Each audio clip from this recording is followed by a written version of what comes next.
Second. Test. Hey, there we go. Thank you for that, Lone Coup. Yep. We had to install a new mixer yesterday because my microphone, the preamp, just busted on me right before our second to last stream. So the settings are all messed up. Thank you. I will make a point through and updating that. Thank you for joining us on Dark Tide's Whispered Hearts, everyone. You can see the social links I just posted. Head up and go and click on those links. You can come and be a part of the community, get a game, and catch up on all the other games that we played. Also, check out our sponsors. You saw the little minis on the intro screen. Those are made in Hero Forge. You can go and make your own with hundreds of parts to make your own customizable figures with minute control over their poses. Also, check out Mage Hand Press. Mage Hand Press. The Dark Matter hardback for 5e. It's a wonderful book. A lot of effort gone into that book. A lot of playtesting done right here on the Scratticus Academy. So we feel a little bit of the pride in it as well. And if you use my code, you can get nearly a $10 discount. So very worth it. Also check out the Deck of Many. Alice has currently stolen my Deck of Many. But they create the Deck of Many animated things with the moving cards that you can see there and all sorts of wonderful things like that. Go and check them out. And I think that's everyone. Let's go around and say hello to everyone, starting with our wonderful BM, the Awful Sea themselves, Alice. I mean, I protest that awful, but okay. Hi, my name's Alice. I'm also White Rabbit Pick on Twitter. You can find me here as the other half of the Academy. I am your DM for the day, and I am DMing on the channel 3 times a week, and I play 3 times a week as well. Otherwise, I also have a Patreon. I do photography stuff as well. I've got a lot of exciting new projects coming your way in the next week, 2 weeks. Otherwise, I'll head back to Scrat to go around the table to say hi to everyone, unless you want me to. You're muted. I will do it. Oh, hi, Rachel. Hello. Yes, I am so excited for today. Last session was incredible. Alice made it very, very terrifying, but in the most delicious way possible. So today's gonna be wonderful. I'm very excited, and yeah, just super happy to be here with everyone. Yay! And oh yeah, I'm gonna be playing Lamorna, and she is just kind of trying to hold on to the sanity of the situation, and has now been made responsible for a creepy little girl, and she has no idea what to do with this information. And check out Rachel's art. Also, we are then going to hop around and say hello to the lovely Ascension Matt. Oh, hi. Hello. Hi, my name is Matt. I'm playing Wyatt. He's a cowboy on this, an American cowboy on the venture of ships below the southern British Isles. So yeah, this is good. I wasn't here last week. I was sick, but I'm back. It's good to be back. Good to see you guys. Good to be here with you guys, chat. And I'm a filmmaker. And I do all kinds of just, I don't know, man. Storytelling, yes. Filmy stuff. Filmy stuff. Filmy stuff. Awesome, thank you. And then we're going to head over to Jen. Oh, hi. I'm right now because there's a few. Okay.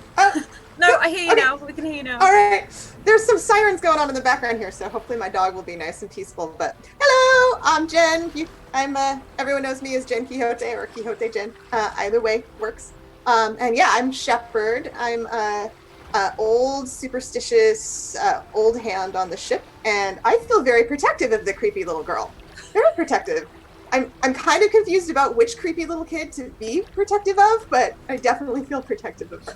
So. Hey, one of the other creepy kids is gone now, so it's okay. That's true. There's a few to choose from.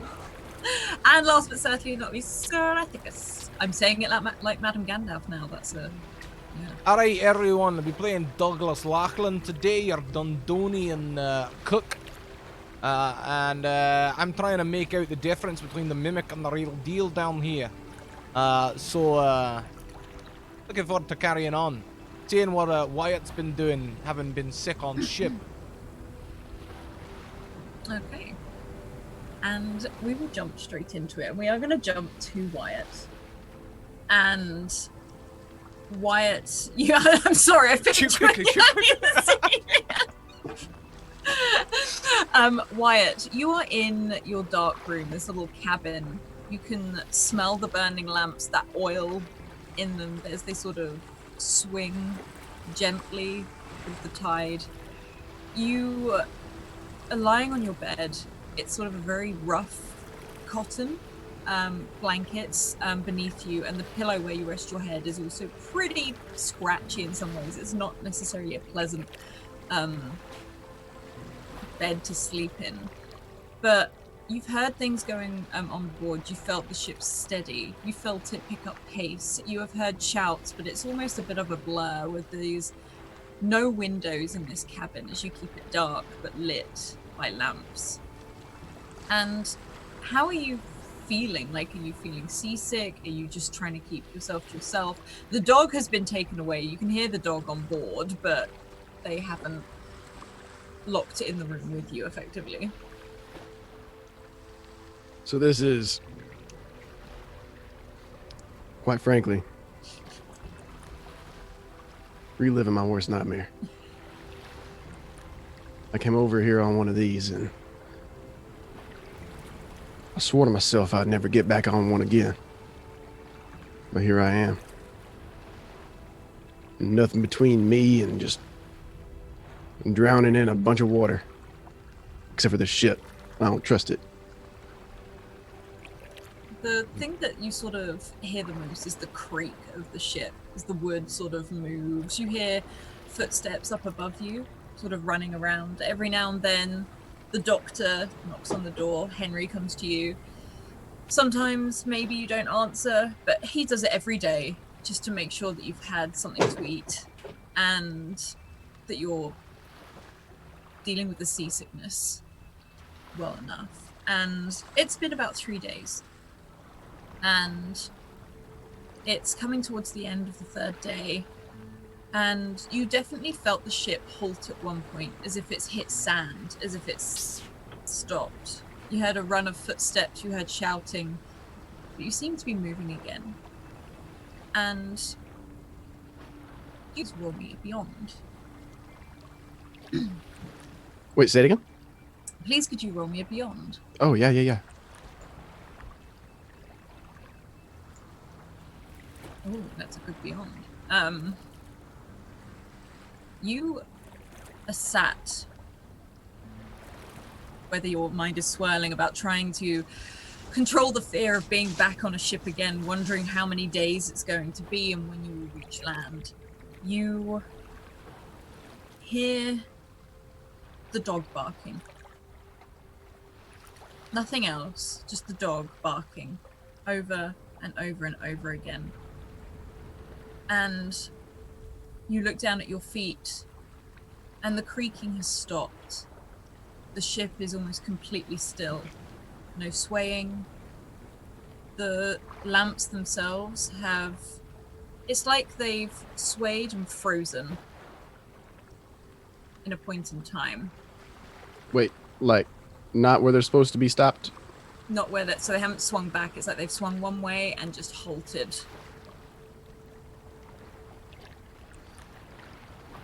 I've ever seen something like this before. Nope.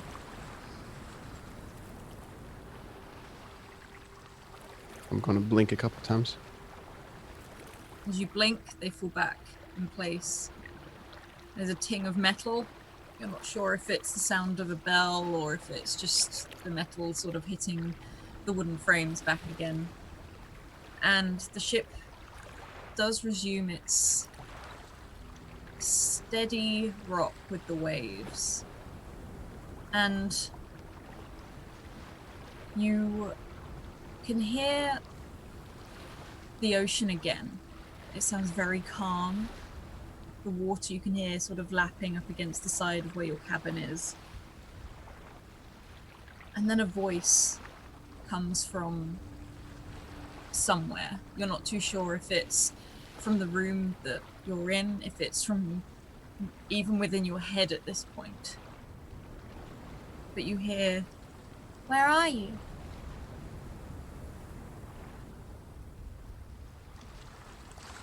Do I recognize the sound of this voice? It's not necessarily a specific voice you recognize. If anything, you could probably put it to the little girl you saw in the tavern back at Perranporth.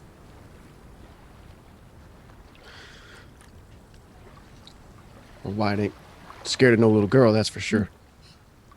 So I'm going to very bravely. Have I eaten anything? You would have had meals brought to you. It's up to you Okay. whether you have eaten them. Sure.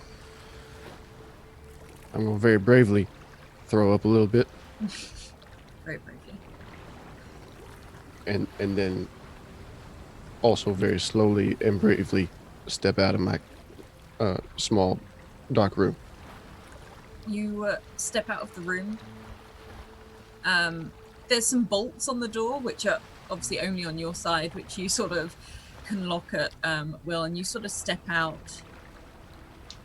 And you're in that sort of that creaky corridor. You can see the other side of you another door, which you know leads towards the surgery, or that's at least what Henry calls it. And there's a voice again. It's dark. It's cold. And the lamps are still swinging. I'm going to grab one of the lamps and hold Yep. it out in front of me as I'm walking around, kind of looking for the source of this voice. Okay. Can you roll me let's have a look. I think it might be another beyond. Could you roll me a beyond and a balance, please? Just to see. Balance is to see how you keep your calm a little bit. Right. Okay.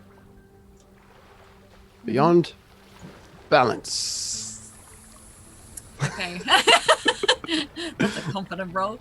You feel unnerved, as in like you this sound, this voice seems to be coming from your head more than anything else. And you turn the lamp and cast it, and there's that little girl at the end of the corridor. She's not looking at you. In fact, she's sat down, cross-legged, and she's holding what looks to be just like a coin in her hands, just moving it backwards and forwards. I'll very shakily hold the lantern up in front of my face, casting it as far as I can. I'm just going to raise my voice. Hello? There's a moment where she doesn't move, but she does stop spinning the coin. And she looks in your direction, and you see a very scared child looking back at you. This long dark hair, very pale skin, bright blue eyes. I can see them. And she stands and runs away up the steps onto the deck, and you hear the door close.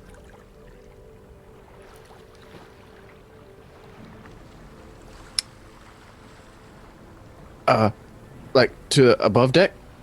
To above deck. Okay.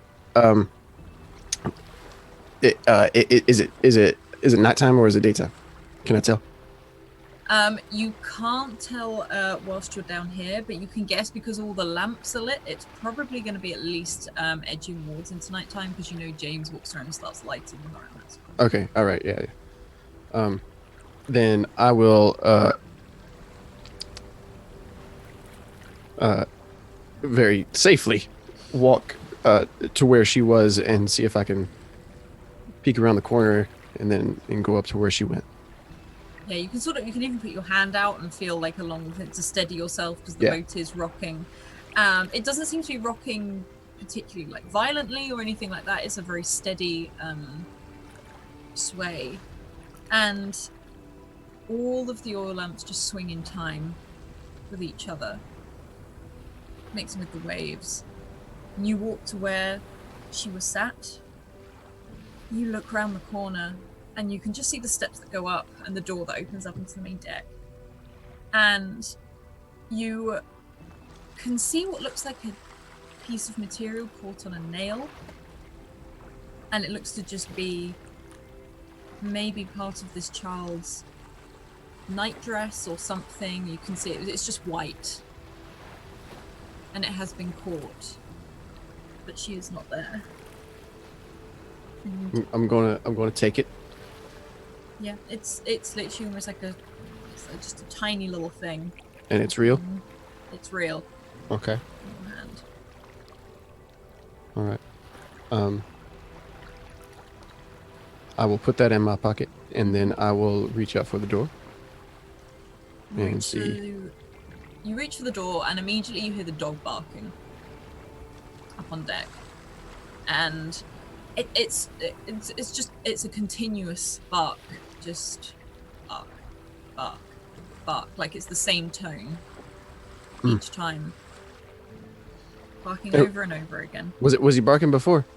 He was barking before. Okay, so it wasn't just like a. All right. Then I want to open the door, and first look for the girl. Then second look for the dog. You step out on to the deck, and you feel the wood creak beneath your feet, and there is no one on board. Not Shepherd, not Lamorna. We said not Scrap because he hasn't changed his name or thing. Not calling you out. And Douglas. The captain isn't there. James isn't there. There is no one on board. You're on your own on this ship.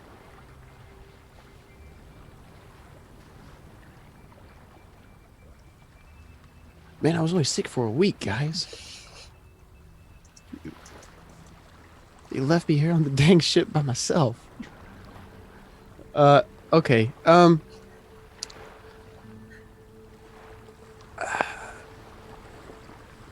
What about the dog? You can hear the barking, but you see no dog. You can see the helm moving as it turns and steers the ship. There is no one turning it. There is the ocean surrounding you. There is no land to the eye can see. And you can hear James. You hear little footsteps run past you. He's like, I've got it, as he sort of runs, and you hear the sound of a lamp clanking onto a hook. And you suddenly see the lamp at the end of the ship by the helm near Minerva light.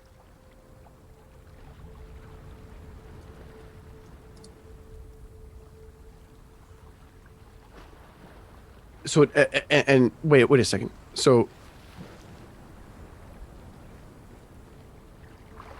okay.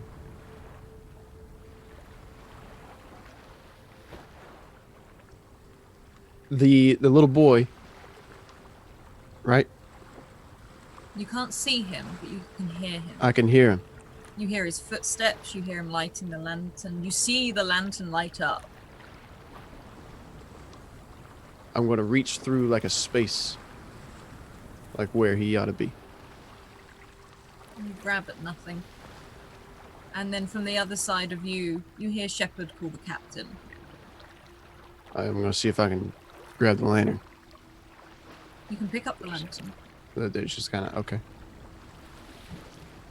And you start to hear all the crew's voices around you, as if you can hear them pulling the rigging. You can hear them climbing up the main mast, and almost with a flurry and a crash, you see the sails drop down and start to fill with wind. But there's no one manning them. I'm going to get real close to the mast, and then I'm going to hug it very tightly. You can hug it. And then I'm going to shout, "Hey! Hey! I'm here!" No one replies, but you see almost hear like a rumble above your head as you see dark storm clouds gathering. And as you cling tightly to this mast,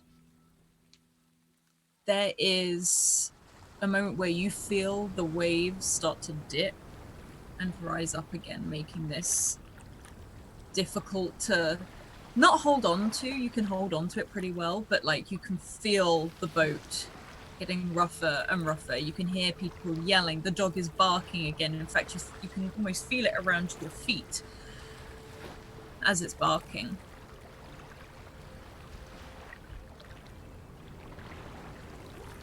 Man, okay. What about the stone that's in my pocket?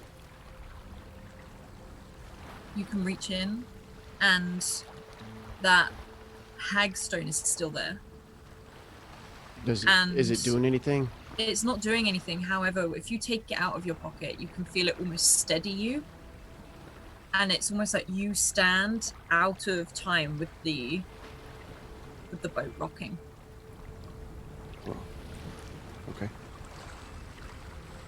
And that storm starts to get louder and louder and more encroaching. And this ocean starts to get more and more rocky.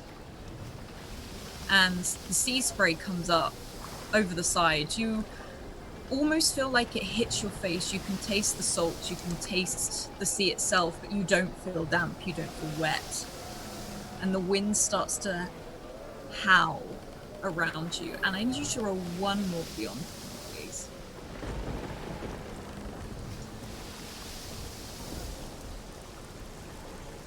You're very good at beyond.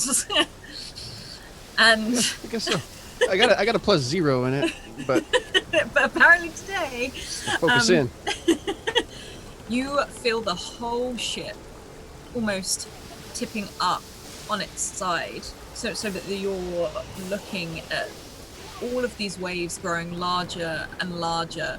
This lightning is striking the water, and you're being rocked from side to side. And there is a moment where the ship comes straight up, so you're almost vertical, and you're holding on to this mast, and you look down into the depths of this ocean, which is just dark waters, and all of these faces look up from the ocean at you,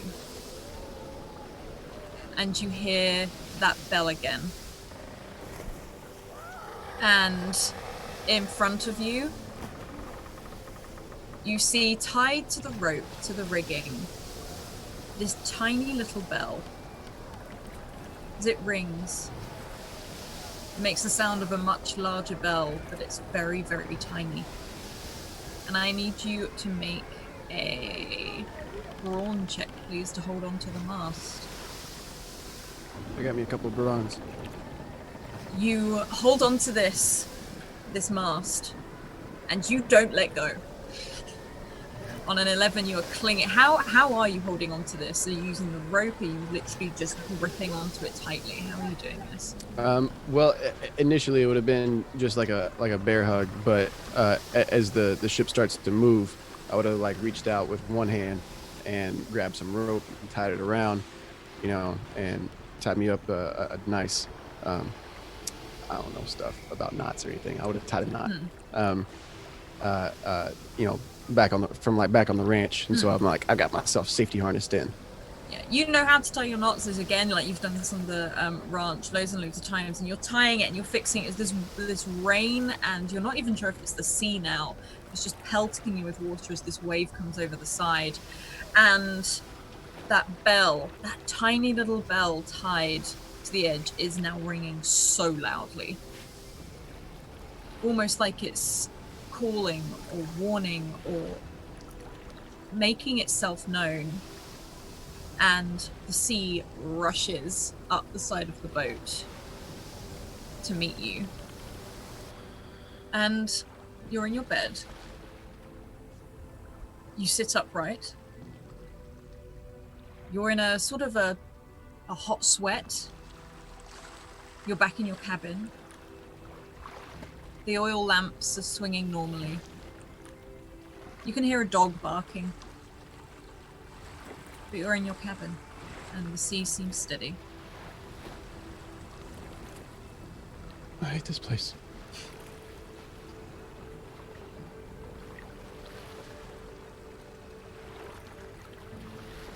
Okay. I will wipe the sweat and tears from my face.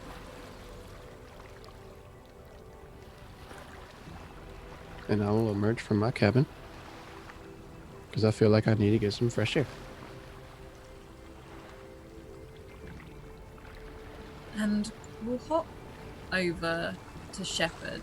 And Shepherd, you are in the cabin with the young girl, Elizabeth, as she is now, I think we said we put her in some like very oversized like shirt, trousers, jacket. She's in, not Shepherd, sorry, Lamorna is in the thing is what I meant to say. You are in this cabin with her.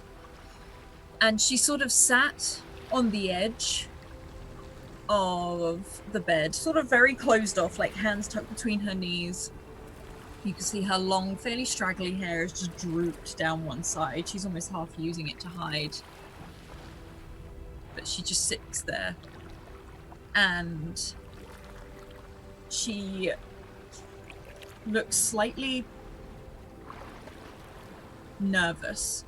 More that her eyes are darting around the room. She's looking at everything, taking everything in. And she's like, where am I? Well, you are safe for now. We are... How many days out of Parenporth are we? It's coming towards the end of the third day. It's sort of coming into evening. What about 3 days out of Parenporth, if you know where that is?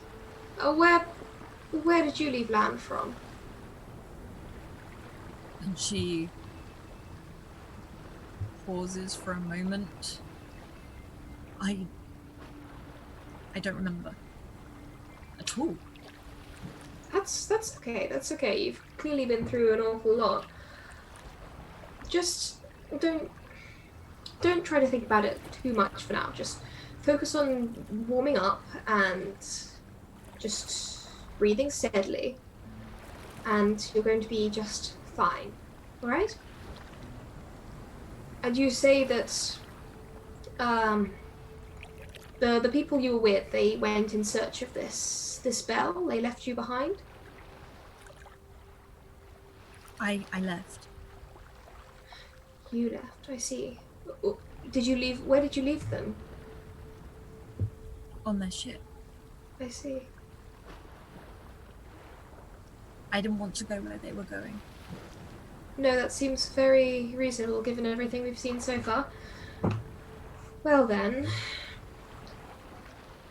just stay warm and stay close, and don't go anywhere on your own, just in case, alright? She just nods. Good, okay, well, hopefully Douglas will bring along something hot for you to drink soon. That should help. Are you hungry? And she looks almost slightly ashamed, but she's like yes. Well, that's good. It's good, you know, to feel that you are hungry and you know you want to eat like normal. That's very good. So just focus on that for now. Something tangible, something very real you can focus on. Something that you know we can sort out for you soon. Is the boy alright? Oh, James, yes. I'm sure James is fine. They're going to keep him separated from the other, the fake James. And they're going to keep an eye on them both, so it should be fine. It isn't changing. I don't doubt what you're saying, not at all. I've seen plenty of strange things in my time as well. We won't let it We won't let it run amok, don't worry. I'm sure everything's fine. I'm sure Shepard has it completely under control. And there's like a slight smile there, not quite a full one, but it's, an almost shrug of the shoulders more than anything. Okay. I would like to... And she sort of looks around the cabin. I know it's cold, but I don't like it when I can't see the sea. Of course. Does the captain's quarter have like a small kind of porthole or window? Yeah, there is a very small window. And she sort of, you can see her take the blanket from the bed, and she sort of wanders over and just looks out the window. How is the sea looking at the moment? It looks pretty calm. You can see where the mist has just about disappeared as you've left it behind. So it looks like normal kind of ocean we've been Yeah, traveling you're on. back out into open ocean. In fact, you can hear seagulls overhead. You can see some of them diving into where there's obviously a school of fish or something going on. Still, it's a bit far out for them. There shouldn't necessarily be lots out here, but sometimes they make the journey. Looks like it's calmed down a little for us. And she nods. She doesn't say anything. You can see her very wide eyes, these very blue eyes, as she just watches the sea very intently. I'll just stand with her for a bit, just be a presence, I think. Okay. And back up on deck, Douglas and Shepard. Douglas, what are you doing right now? Depends. What time is it? It's probably coming up to evening. I better start getting ready to make dinner then. Okay. So you're going down to your kitchen, lie down. I will be shortly, but I'll be, I imagine Shepard, I'm with Shepard for a reason up on deck. Well, Shepard, you've had this child effectively turn to sand and run through your fingers in front of you. And the catcher... Sorry, Matt's face, that was... and the captain is... You can see that he's brought James up on deck. He's sat him down by him. James is like got a blanket around him. He's very wide-eyed. And the captain actually looks concerned. He always looks very, very serious, but this is his nephew. And he is... It looks like James is there not by choice, but by the fact the captain is keeping a hold of him rather than anything else. Also, I should chime in. Everyone has been gifted 2 advantages by Sphinx.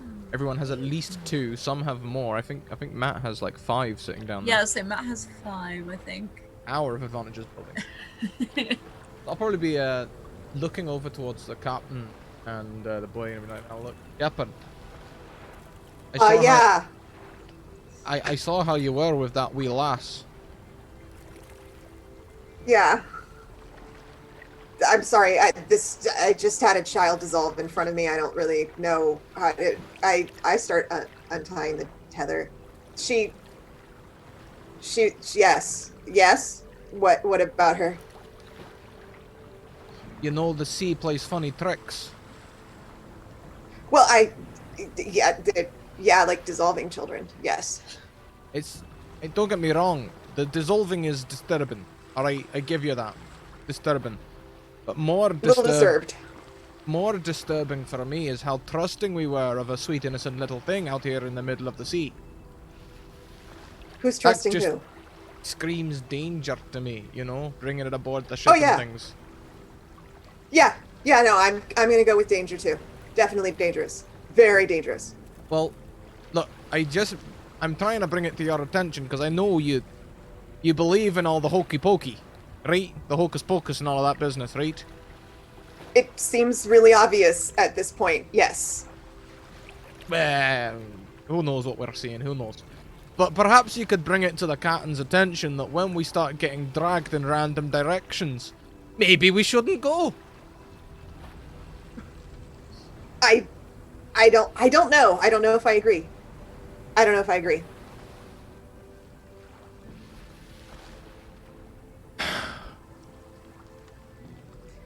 I still think that the sea wanted us to be there, wanted us to find that. I think there's a reason why she pushed us in that direction. And I asked her for guidance, and she pushed the ship right when I asked her. So I agree. This doesn't feel great. This is dangerous, but it doesn't mean that it's wrong.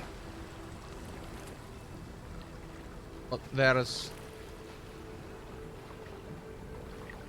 I personally don't believe that the sea is one great big good entity, right? I'm sure it has its own reasons for doing things, but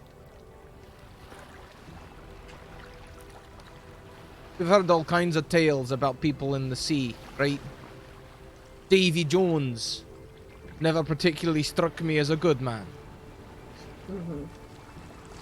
Neptune never particularly struck me as a good man. Yeah, I don't believe in him, but yeah, sure. Minerva at the front of the ship. She's alright, you know, calms me nerves. That's the second week in a row I've used that joke. You laughed twice. I'm a simple person. I'm a very simple man. Yeah. I hear you. I understand. Although with the sea, she might not be good, but she's either your friend or your enemy. And if she wants you to do something, you do it because you want her to be your friend. I have a generally very different relationship with all of my friends. I tend to take the Michael out of them until they give me what I want. And we get on just fine. Your friends aren't as powerful as the sea. True. Very true. I'm just saying there are friends and then there are friends. This I'd agree with. I'm not saying that the little girl is safe. I'm not saying that we should be comfortable or that we shouldn't watch her. But at this point, she's here and she's on the ship. And what we should be doing is figuring out why the sea wanted us to find her. Well, perhaps that's what you need to do. Right now, I need to go and get dinner ready. I can agree with you on that one.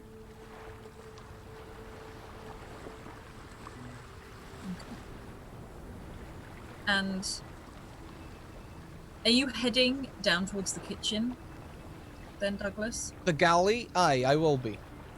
You head in that direction. You see the steps that go down. The door slams in front of you for a moment, as if it's opened and closed, but nothing goes in or out. And as you reopen it again, you can see Wyatt stood there just coming out of his cabin. Alright there, big man. You still feeling all topsy-turvy?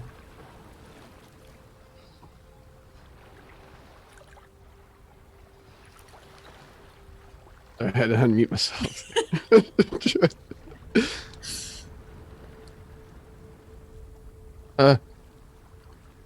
I'm okay. If you say so. How many days has it been? 3 days out of Perranporth so far. Nice to see you up and about. Yeah. Well, it is good to be on the boat. There's a little bit of accent humor there for you. I see. I heard that. Hmm. I'm gonna be making dinner. Will you be eating with us tonight? Yeah, I think I could eat. Alright, well you've got a veritable feast to look forward to. Cold pea soup. Stock fish. Biscuits. Okay. Is there any land anywhere around here? None that you want to be walking on. We just made land, but I think it might have been fake land. What? We made fake land. There's a whole thing. Look, I'm not gonna be the best one to explain this to you right away, but I'm gonna give it my best shot. For some feckin' reason, the ship decided to go in a random direction towards a guiding light, and the captain didn't see a single problem with this, nary a problem, didn't do a thing about it, and just let the ship steer right on towards it, like some kind of flaming siren in the middle of the flaming sea, And then when we get there, there's an island which isn't charted on any map. We land, we find 2 Jameses for a start, and then it turns out that one of them is a James that isn't a James because it's just mimicking a James in order to eat James or something. I don't flaming know. And a wee lassie that was all dressed in white and looks all sweet and innocent, but then turned to sand in Shepard's arms. Wait a second. The little girl you just mentioned. Aye. You seen her? I think so. Yes, but I'm not sure what I saw.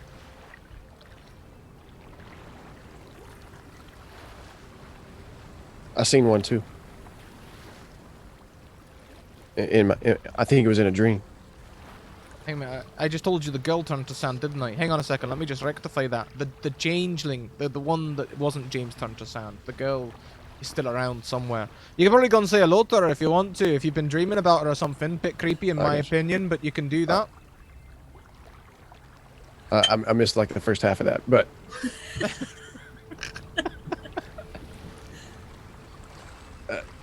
Thank you for the clarification. The whole story makes much more sense now.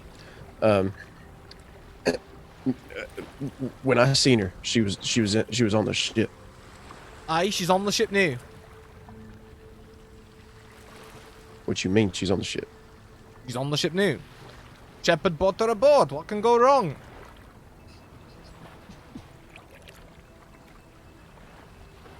Well, where's she at? We need to get her off the ship. I didn't know. She's around somewhere. I imagine someone's watching her. Probably Lamorna. Lamorna's probably watching her. Keeping her eye on her. That's good. I guess so. She's some kind of witch. Could be. Maybe a sea witch. Well, we need to get her back in there. Put her back where she came from. I honestly agree with you. I honestly agree. But everyone seems to want to make friends with her at the minute in case they upset the sea. So... Douglas. Aye. She got a spell on them. I can see that, yes. If they want to be friends with her, it's because she tricked them with some kind of magic voodoo. I believe it. As far as I can tell, me and you are the only sane people on this ship. Well, that's a sorry state of affairs. That's the best we got. Aye. We gotta save everybody. Aye. Before this ship turns upright and we go down into some kind of dark tunnel. Or a bright tunnel. Either could be bad. That's the problem, you see, Wyatt. I'm gonna impart a little bit of ship wisdom for you here, alright? Shepard seems to have forgotten it, but whenever you're going down a real nice way that looks real friendly and everything, usually it's because someone's playing a flaming trick on you. If you're saying it's too good to be true, it is. Aye. Yeah. Exactly that. I agree with you. We say similar things where I'm from. Well, that's good to know. Sounds like the people where you're from have some sense. Yeah, we do. Some of them are plain stupid. But that's besides the point. People are people everywhere. We need to find this little girl. Well, I need to make dinner right now. A nice sobering meal might just bring everyone around, you know. I might put some of my special spices in it. Hey, that might do it. Hey, make it extra spicy. And just flush everything out. Flush all the bad out. Maybe it's inside us. Or inside them, because we're still good, me and you. Aye. But if I'm going to make a fabulous feast like that, I need extra time to get rid of all the weevils and maggots. So what do I do until then? Wait, what? Is this your first time aboard a ship, Wyatt? No, I've been on ships before, but I mean... As the chefs never shown we you had- the we had- storage we had conditions. We had the... I thought the food was alright. I didn't really pay a whole lot of attention. You've had a good chef then. Pays attention, picks everything out for you. Oh, okay. I've seen older sea dogs have a look at a biscuit with all sorts Alright, of wee things staring back at them. They just tap it out on the table. Alright. You do what you need to do. Don't tell me what you're doing. Of course. I'll trust you. You What do have I to do? trust your chef. If you didn't trust your chef, who do you trust? Right now, we only got each other to trust. What do we do? Maybe James as well. What do I do? James. Well, wee James looks awful shook up, having just been replicated by some kind of sandy changeling. Well, how can we trust him? How do we know that he's not the other one? He's young and impressionable. Okay, I guess that's fair. I'm not saying you can trust him, but you can at least plant a seed in his heed. Seed in his heat. Hey, Right. watch it take root, become its own Okay. idea. All right. It's a time of great change for the wee lad. I feel bad for him, honestly. What? Well, the captain and everyone's filling his head with all these ideas of sirens and shit and stuff. I'm just there trying to teach him to honestly be distrustful of everyone. Okay. I think you're getting distracted here, Douglas. We got like what do I need to do until we're ready to do something about this little girl? Oh, possibly find out where they're keeping her. Maybe see what the captain's thinking. Maybe see if you can convince Shepard to stop trying to make friends with her. I don't know. Okay, maybe I need to talk shit.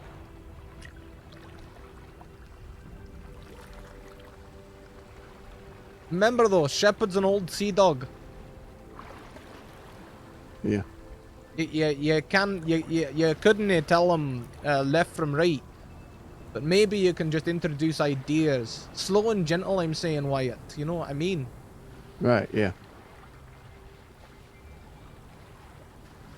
Mm-hmm.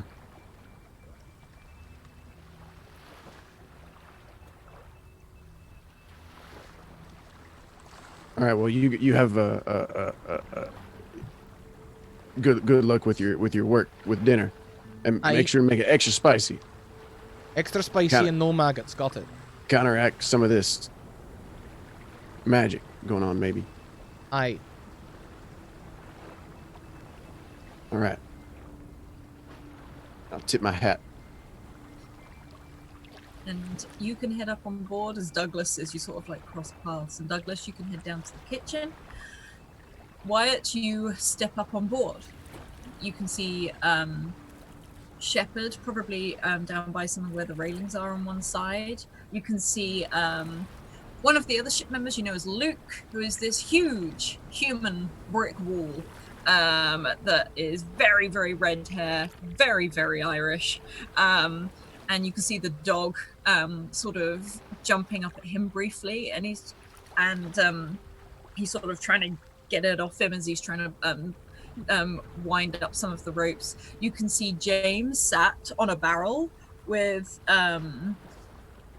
sort of a blanket round him. You can see the captain keeping an eye on him every now and then as he steers the helm, but James is very much wide-eyed, watching Shepard, watching the captain, like his eyes are darting around the deck.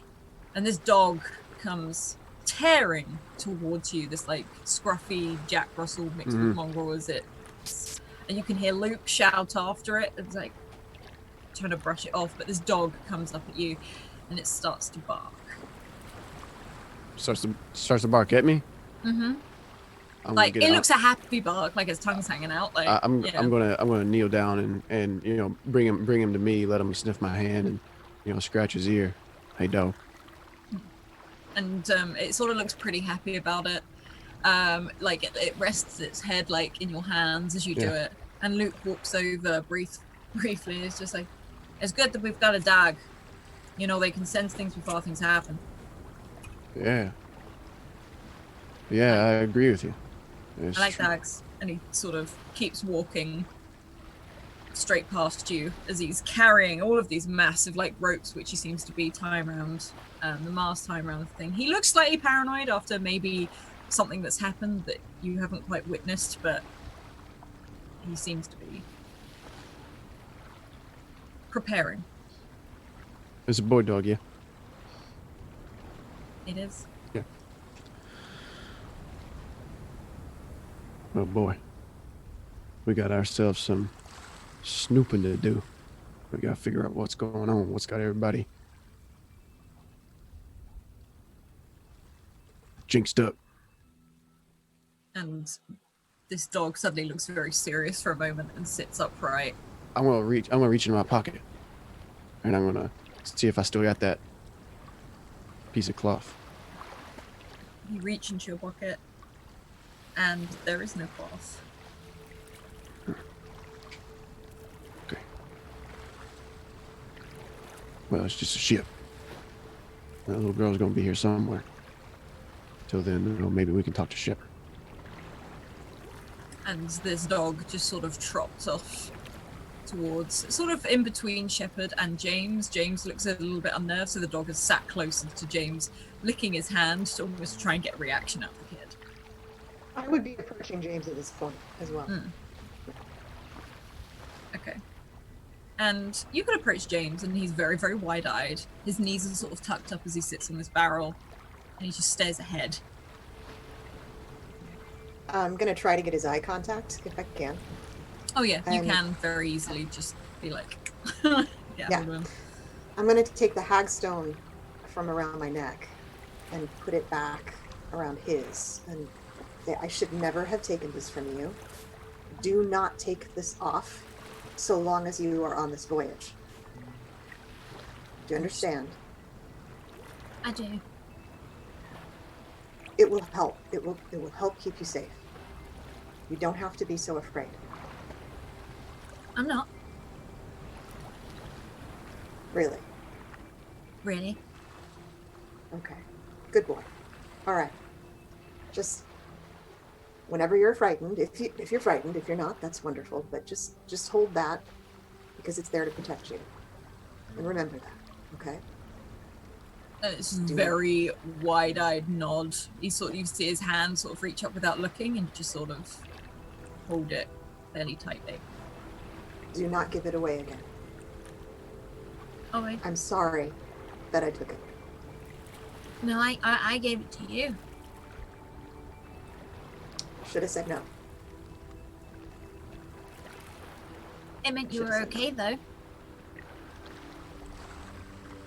Possibly true. I should be thanking you. Thank you. Don't do it again. You're welcome. Like, as he sort of pauses and looks at you.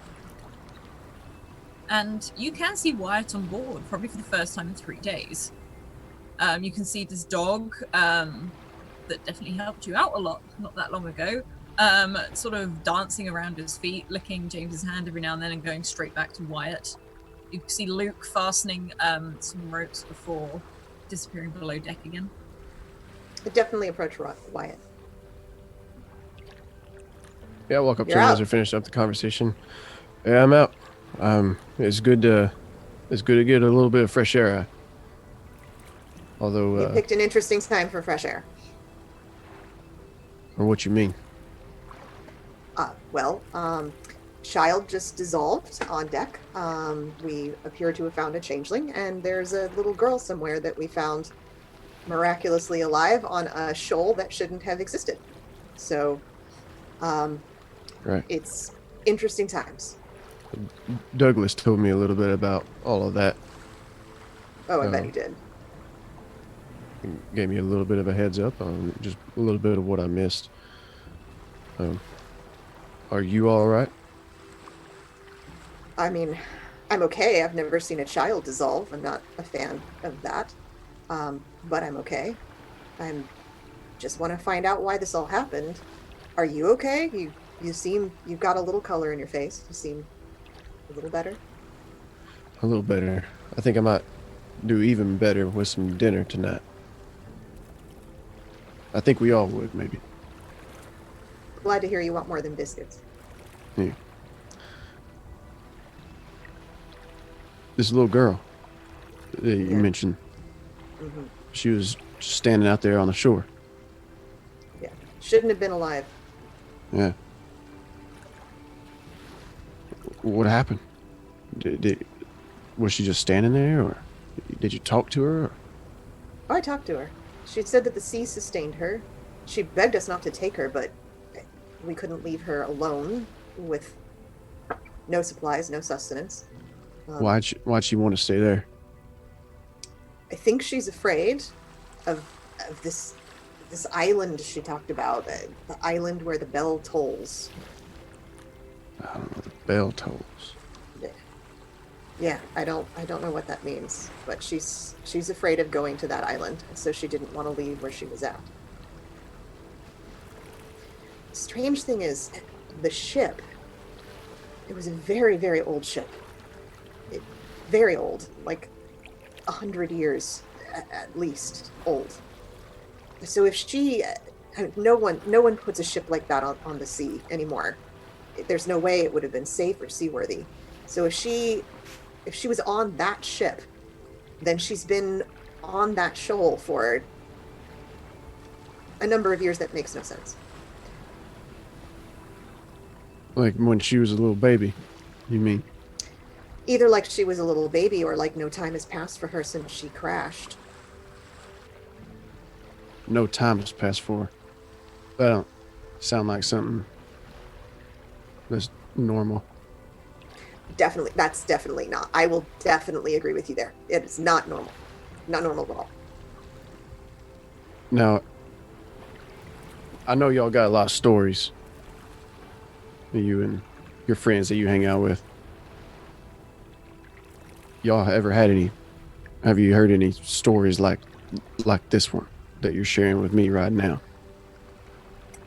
The Where there's changeling. some kind of magic little girl stuck in time, bewitching everybody on a ship, sending them to their peril or something. Well, I don't think she's bewitching people on the ship. I do know about the changeling, the little creature that I see you shaking your head. The little creature that tried to take the place of James. That I've heard of before. This, nothing's ringing a bell. Sorry for that. But no, I haven't heard anything about that. I do know that the sea wanted us to go there. She pushed us there. Out of nowhere. She redirected our ship to get to that shoal. So there's some reason why we found this girl, but I don't know what it is. You think it was the sea, or you think it was a witch? I know it was the sea. Okay. I asked her for guidance, and she pushed us there. Well, hey, that's good enough for me. I trust your judgment. Thank you. And Lamorna, you're down in this cabin with Elizabeth, and she stands there,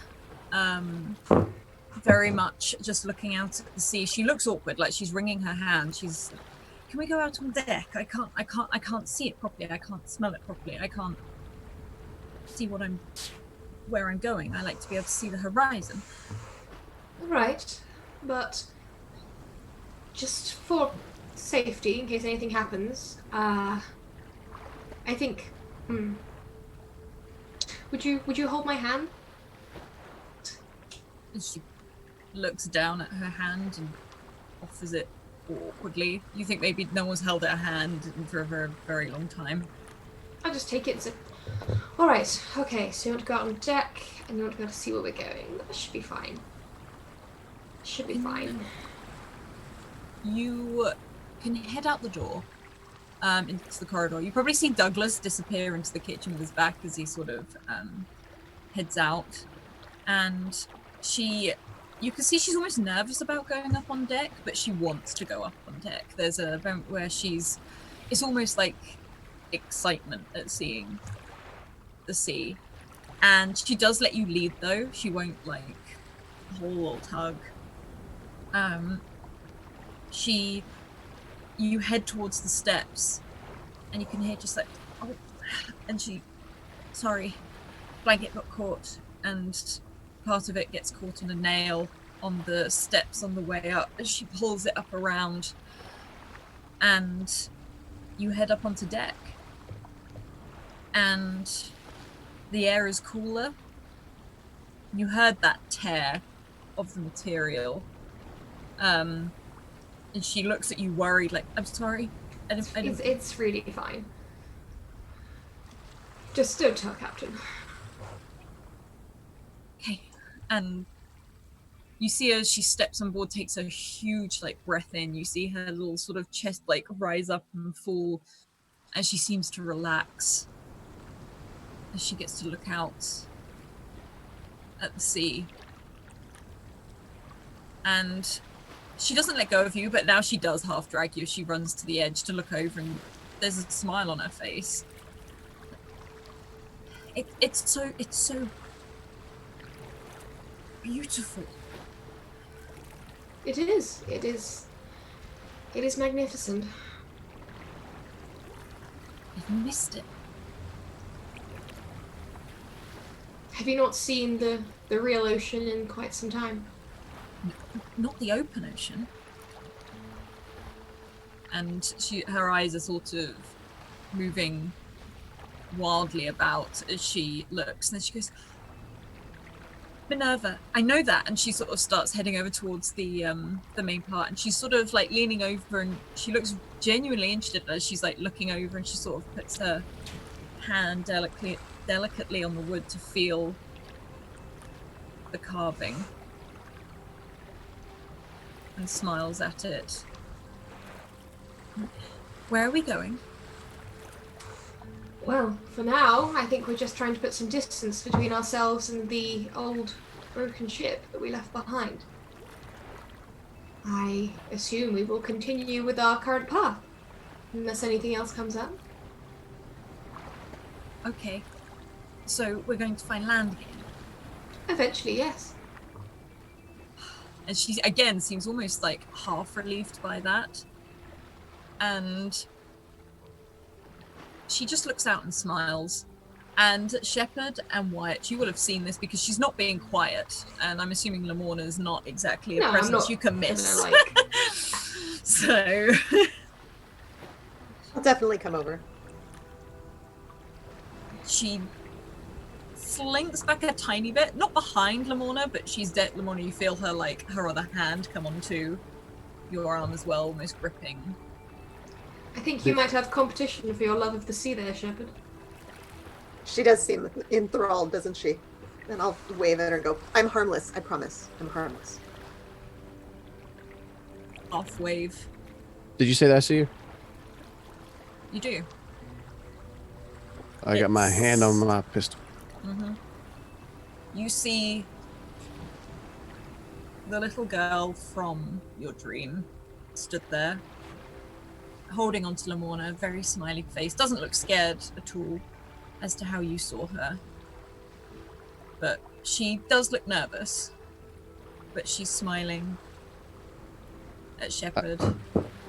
I got my once I get a kind of a gauge of the faces of Lamorna and Shep, I'm gonna kind of dip my head so that the brim of my hat covers up my eyes to where Lamorna and Shep can't see what I see myself, and but I got my eye on the little girl.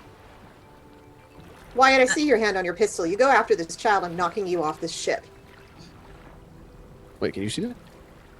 Can you see that? I don't know. Roll for me. Can you roll? What I roll? Let's roll brains just to see. Yeah. You see, not necessarily his hand on the gun, you see it on his waist, which you know is where he keeps it. You can't confirm that it's there. If anything, you can see how on edge Wyatt is. And Wyatt, you've got the dog by your ankles that's sort of looking up at you, looking down, looking up at you, looking down, like tongue half hanging out, tail still wagging. Then I definitely am. You go after this child. I'm knocking you off the ship. I'm not going to say anything in return. Instead, I'm going to move my hand away from my pocket, and I'm going to kneel down, and I'm going to go like I'm giving something to the dog. What, like taking something out of your pocket? As if I was, yeah. Yeah. You, the dog looks very excited at one point and then sort of realizes, is there actually anything in your hand? Like, have you got any? Probably wouldn't have had it. Yeah. If I did, I mean, I probably wouldn't have, honestly. He sort of looks at you, looks down at the empty hand, licks your hand briefly, sort of hoping for something. But I'll scratch his head so that he's happy and he's wagging his tail Yeah, to complete the he's- whole facade. he sort of goes back and he seems pretty happy about the scratch on the head as well.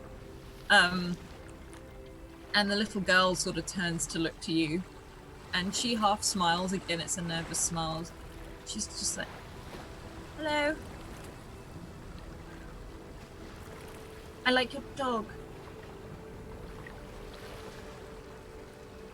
I'll just stand up and I'll click my heels down the dock.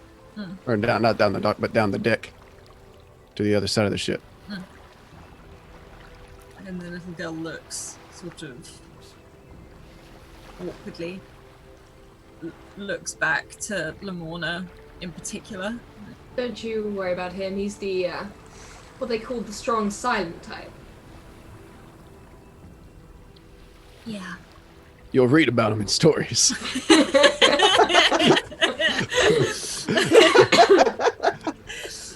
And There's lots of D&D characters. I was going to say, there's some. Model Have you after. heard about D&D? And Wyatt, you can, well, Lamorna and Shepard, this little girl, still looks kind of pleased to be there. She sort of puts her arms on the edge and she's just looking out at the sea. And Wyatt, as you sort of move over to the other side of the boat, like, shift away, don't really want to be near this. You head over to some of the rigging, you can see some of the bits that climb up the side, and you sort of, would you have your back to the sea because you're not exactly, chums with it? Yeah, you've got your back to the sea, you're sort of leaning on the railing. You can, at most in your eye line is probably James and the captain. If you looked up and down, you can see the steps that head down towards the galley, and there's just a small tinkle in your ear as you look to the left, and on that rigging is a very small bell about this big, and Do I it's know- just swaying in the wind. Do I know what that bell's for? I haven't been on a ship and just like, not like a ton of knowledge, but No, just you might be just for like when it's dark. You can hear people going up the rigging or something like that. But they're normally very, very small. But this one, as you look at it, it is ringing like the one in Dream. Is this like a safety bell? Is this like an important bell for the? It's not super important. It's more like it's just there to notify when someone's going up and down.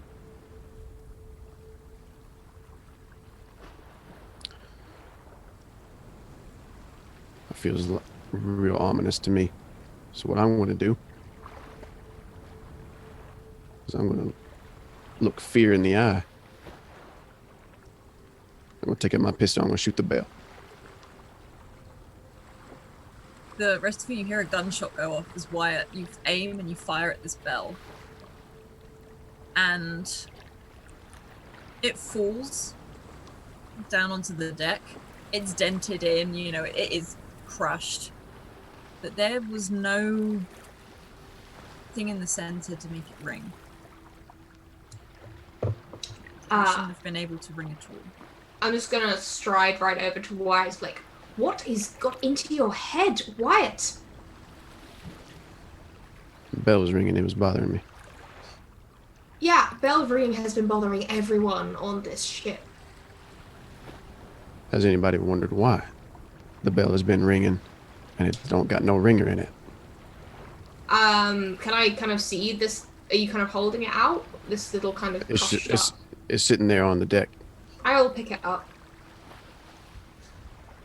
Yeah, you can pick it up and there's no ring on the inside. It's almost like an empty shell of a bell. A bell this size wouldn't have been able to create the sounds we've been hearing anyway. This is. Then what you think is making the sound? What you think's putting it there in your head? I don't know. I honestly don't have an answer for you, but I can promise you that shooting miscellaneous attaches to this ship is not going to solve the problem. It may not solve every problem, but it at least can let the other problems know that we ain't playing around. I suppose you can look at it that way. We'll just have to see how other problems react to such a show of force. We'll have to see. In the meantime, you need to keep your head on the shoulders. And you need to stop being so jumpy, my friend. I ain't jumpy. I shoot straight. That's what I'm worried about. Shepard, do you know if Douglas will have food ready soon? I'm starving. He went down to start preparing. Should be pretty soon. Good. Not too Douglas, long without a good meal. how is the food going? It's going just great. If we pan across to the galley, we see Douglas picking weevils out of biscuits, singing away happily as he's like pulling them out. And he's got must have a special bin for him by now, trying to tap them out a little bit. He realizes there's people on the ship that aren't used to long sea journeys, so they might balk a little bit if they see some wee eyes staring back at them from their dinner. So he's getting rid of all of that for them. The soup's been just mulling nicely. There's no fire on it. It's a cold pea soup, so that's just brewing, stewing more really in its own juices. And he's got the he's got the stock fish there as well, just ready to be slapped in at the last second. Otherwise, it goes all wet and moldy. And he's picking out weevils. Anyone get close to the galley that might hear him singing, perhaps? Like, Lowlands, Lowlands, away, me John, my love, she came. That's another little one. Dressed all in white, Lowlands. At that point, Henry, the doctor, pokes his head around the door. He's like, "You all right, Douglas?" And sort of looks down at this like bucket full. Is like, "Good," and sort of keeps moving. Can you use these at all? I've No. heard about doctors using like the airy creepy crawlies for medicine, you know, like leeches and that. Can you use like maggots maybe? Maybe a maggot could clean a wound or something. They like to eat muck. And Henry sort of comes back, leans against the door. You can see he's got his sleeves rolled up. He looks like he's just washed his hands, so he's not really touching anything. He's like, even leeches is not... Leeches, yes. Maggots, no, Douglas. It's just an idea. I mean, you could try it. You could experiment. Maybe you'd be a leader in your field or something. And Henry looks at you and sort of half smiles. Maybe I'll give it a go next time you, I don't know, cut yourself on a knife or something.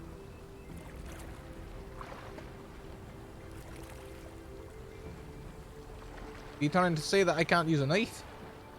No, not at all.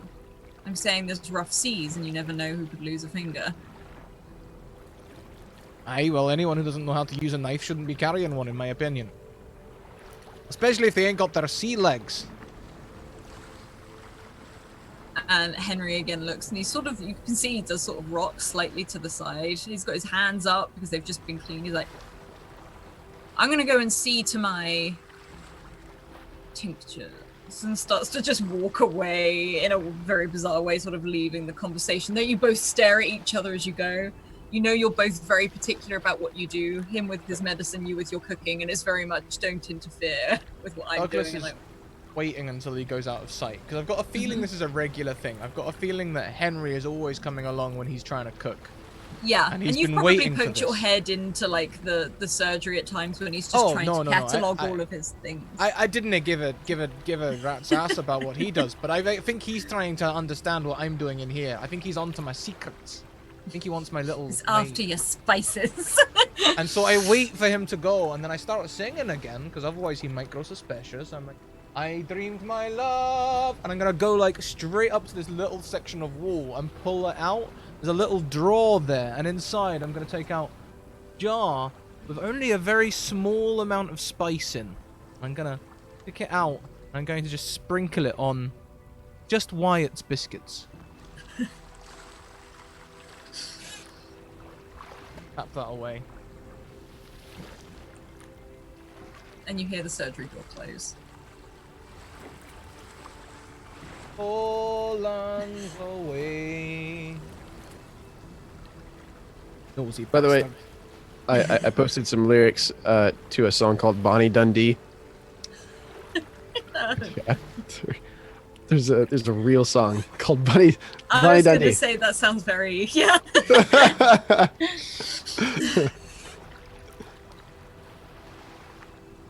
Trying to figure out the tune of that one. You know how it goes? No. I'm looking at it in the break, and then you can I sing Google out it. I Google searched Scottish songs, and that was like the second one on the list. And I was like, yeah, all right. You got a mission now, Scrap. Find it. But yeah, I'm going to be using my special spices, and this will have a mechanical effect when it comes to eating. Going to be a roll coming. Like for food poisoning or for That would be telling. Okay. So you can finish up the food. It is getting into evening now. It's getting darker. It's getting to the point in the evening where the sun is really going down. And Douglas, you can come up on board and you can have all the food with you. How would you bring it up? Is it like individually, or would you get someone to help you bring up the pot? I'll just bring the... I expect them to come to me. You didn't be moving a great heavy pot like this around. They can come to me with their bowls, and I'll give them a serving. Okay. So all of you can head down there. You can each take a bowl. You can see James like has slightly shaky hands, but he does like hold out his bowl for you to fill. Douglas. Cold peas, stock fish, and two biscuits there on the side. He sort of sniffs it. He's like, "Thank you," and sort of just turns and starts walking away. You can see Lamorna with Elizabeth looking very nervous, sort of come and stand next to you, again, still clinging onto you. Wait a minute, Lamorna. James. We can't have you getting scurvy. We need to get some fruit in you. I'm going to give him a glass of wine. I don't drink wine. You do now, otherwise you're going to get sick. I drink spit. Yeah, okay. He sort of like takes the wine, sniffs it, and wrinkles his nose and starts walking away. Oh, yeah, and it's like vinegar. Yeah, like he's been left out for too long. And who came next? Sorry, Minerva. Lamorna and Elizabeth are there, and Elizabeth doesn't hold out her bowl. Like she looks slightly terrified of you as she sort of hides behind. Level my ladle at her. Are you look here, wee missy? You get yourself a bowl. If you're going to be on my ship, you're going to eat. I'm not having people get sick. Right? She doesn't leave eye contact with you, but you see her like trying to feel for a bowl, and then like hold it. You didn't Out. come on a ship, not eat that damn food. I'm going to like Yes, ladle sir. 2 portions out. 2 portions of fish. 2 biscuits each. She's holding yours as well, Lamorna. Like, I will definitely take mine. So, yeah. not a finger of wine for me, but one for James. Of course there's wine for you. It's right here. He just walked off without taking one. And he gestures to some goblets in a pitcher. And It's a I help will. yourself affair. That's what I like to hear. I will help myself to a very generous serving. Elizabeth does a weird little like bow. She's like, "Thank you, sir." Right. Should we go eat on deck, Elizabeth? And she nods fairly furiously and heads up with you. I will make my way up.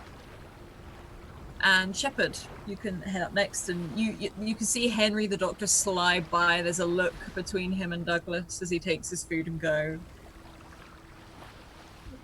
I'll just give a nod to Douglas. I like when it's me and Henry, there's no words. It's just the like they have eye contact and they keep moving. There might be a nod of thanks, and then he goes and sits in his surgery and eats. All right, Shepherd. Pea soup. Douglas, thank you. Pea soup. Aye. I'll take a pass on the wine. You'll get scurvy. I can skip it for a day. Your choice. Thank you very much.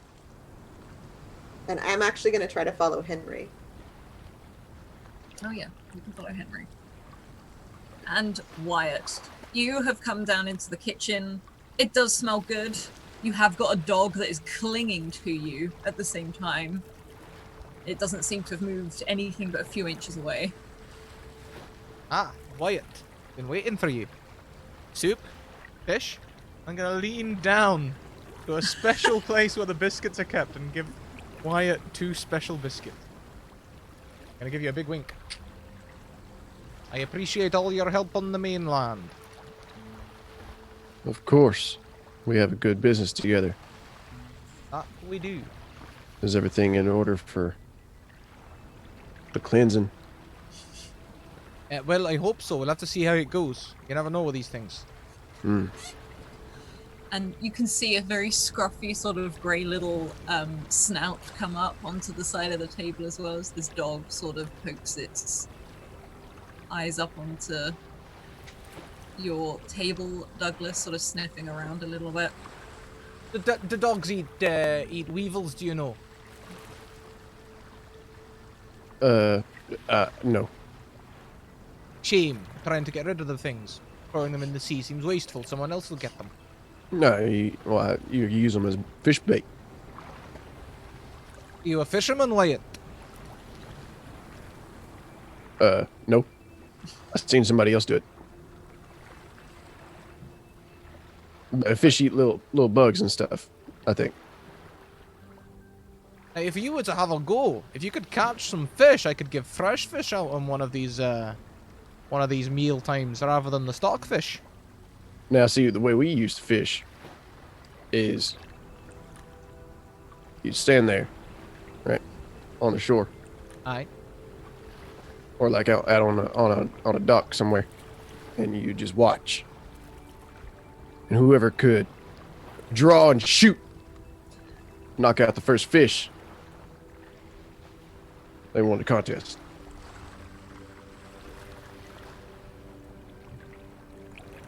Sometimes we just drop a stick of dynamite. I see.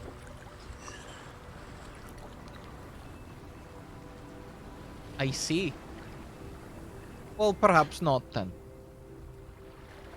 But you could probably use the little maggots and stuff as bait. I need to figure out who here can fish. I can't be bothered. Shep is a water person. I'll talk to him. We'll have a look. But I won't just throw them out then. I'll keep them for now. Yeah, I'd say keep them. Just keep them away from the food, you know. And Lamorna is a good tracker. I don't know how she is about tracking fish though. So, I don't know. Might be worth a shot. Perhaps. But I'll take me a big old glass, or tankard, or whatever. Stein. Aye. Well, it's a goblet, but yes, you can help yourself. All right. And Alice, I would like to create a handsome feast.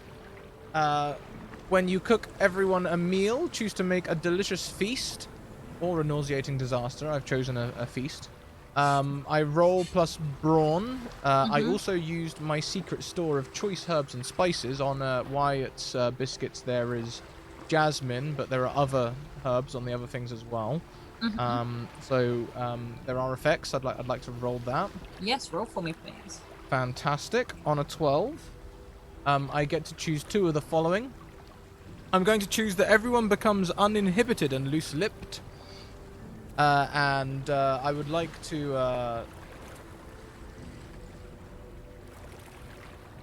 I want to try and twist the wording of this a little bit. The exact wording is everyone remembers little of the feast except food. I would like for that to be, instead, maybe everyone remembers the food of the sea and perhaps thinks a little more cautionary, if you'd allow that. So you Remembers mean- past voyages. So what are you trying to get them to remember? Just a little bit of caution. Okay, so you're making them hyper alert, basically. What you mean loose-lipped? You calling me some kind of hooker? No, Wyatt, I'm saying that you might be a little bit more easy to talk. Okay. So relaxing but aware. Is that what Aye, you're trying to relaxed, talking openly. Perhaps since they are loose-lipped and remembering, they might share stories. Maybe myths and legends that might heed warnings. do? Okay. Well, Lamorne, like, you're set up on deck. You're eating with Elizabeth, and you do feel calmer. This is a good, filling meal. This feels cozy. You, after especially today's events, you sort of look down at this meal and realize how lucky you are to be eating this meal, because it might not have ended so well today. And as much as you're enjoying this food, you're very aware of everything that's going on around you. And you see James sort of hungrily scoop up, sort of sip the wine here and there and cringe as he does. And you hear the captain shout, "It's getting dark, boy. Light the lamps." And he's like, "Yes, sir." And he sort of quickly hops down, scurries across the deck, and lights the one at the helm, near Minerva. And that is where we will take our break, I think. And we'll be back in a moment. We will. Do as we do, everyone. Get up and take a break. If you're working whilst listening or anything like that, it means you've been working probably for a while. So stand up, stretch your legs, take a bio, make yourself a drink or a cup of tea, and we'll be back in 5 minutes. We'll be back in 5 minutes. Looking forward to seeing you then. Bye. Whoop.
Oh, hi, and welcome back, everyone. I see a question in chat there. One artist does everything. They are killing it. That's very nearly true. Yes, Ambly, of the 12 shows we have running this season, she made 11 of the posters and all of the overlays. She puts in a ton of work. If you can commission her, do. She's fantastic. Absolutely fantastic. But let's hand back over to Alice. Yeah, you can see the captain has indicated for James to light the lamps. He has dropped the sort of blanket around him as he runs up to the one closest to Minerva and sets the lamp up. And Lamorna, you can see him as he goes around, lights each individual lamp, and a breeze picks up. And Shepard, you followed Henry, didn't you? Yeah. Okay. Henry is sat at his table on his own in the surgery as he does every night, just what he prefers. And he's sitting there and eating. I'm gonna take the weird green shell out of my pocket that I picked up and put it down on the table and in front of him and just go, Doc, you ever seen anything like this? And he sort of puts the bowl, moves it aside, and slides it along, sort of picks it up. Where did you find this? Before we got to the ship, there was a ring of them. All sorts of different kinds of shells, but all the same color. I mean, I don't know, but I can have a look for you. Do some research. Please do. I know it's not a body, but you're a man of science. I thought maybe you might have some information. I can certainly have a look at whatever this is on top, and he starts scratching at it a little bit. Does it come off at all, or does it stay? It doesn't seem to come off. A little bit of shell does come off, like a shine. You can see the shine to it, but that's not algae. No. But take a look at that. The fact that it was in a ring doesn't seem to me like it bodes well. And he walks over to his cabinet, which he opens. See a glass jar he takes out, and he puts it straight in there, and puts a cork stopper in. Puts it next, draws his bowl and spoon back, and starts looking at it and just eating it, pulling out a notebook, and he starts scribbling. Almost like he forgets you're there. Like when he's given something, he's just in it. I feel like I have seen that many times. So I will just like kind of go, thanks, Doc, and walk back out. With like his mouth full, he's like, and you sort of leave. And I'm gonna go try to find Wyatt. Wyatt, would you go up on deck or? Is there when we go through and get our food, is there like a mess hall or like? There's a very tiny mess hall which has just like 2 long tables and simple chairs. There's nothing else really in the room other than that. But you can see a lot of the other crew. In there, you can see Luke at one end talking to some of the others, and he's just shoveling whatever he's got in, scooping up like the biscuits and sort of picking up all of the soup and eating it that way. Where's the little girl stayed with Lamorna? Yeah, they're both up on deck where James is. Okay. I think I would stay down below deck with everybody else. That way I can kind of see how everybody's reacting to the food, while also staying away from the little girl.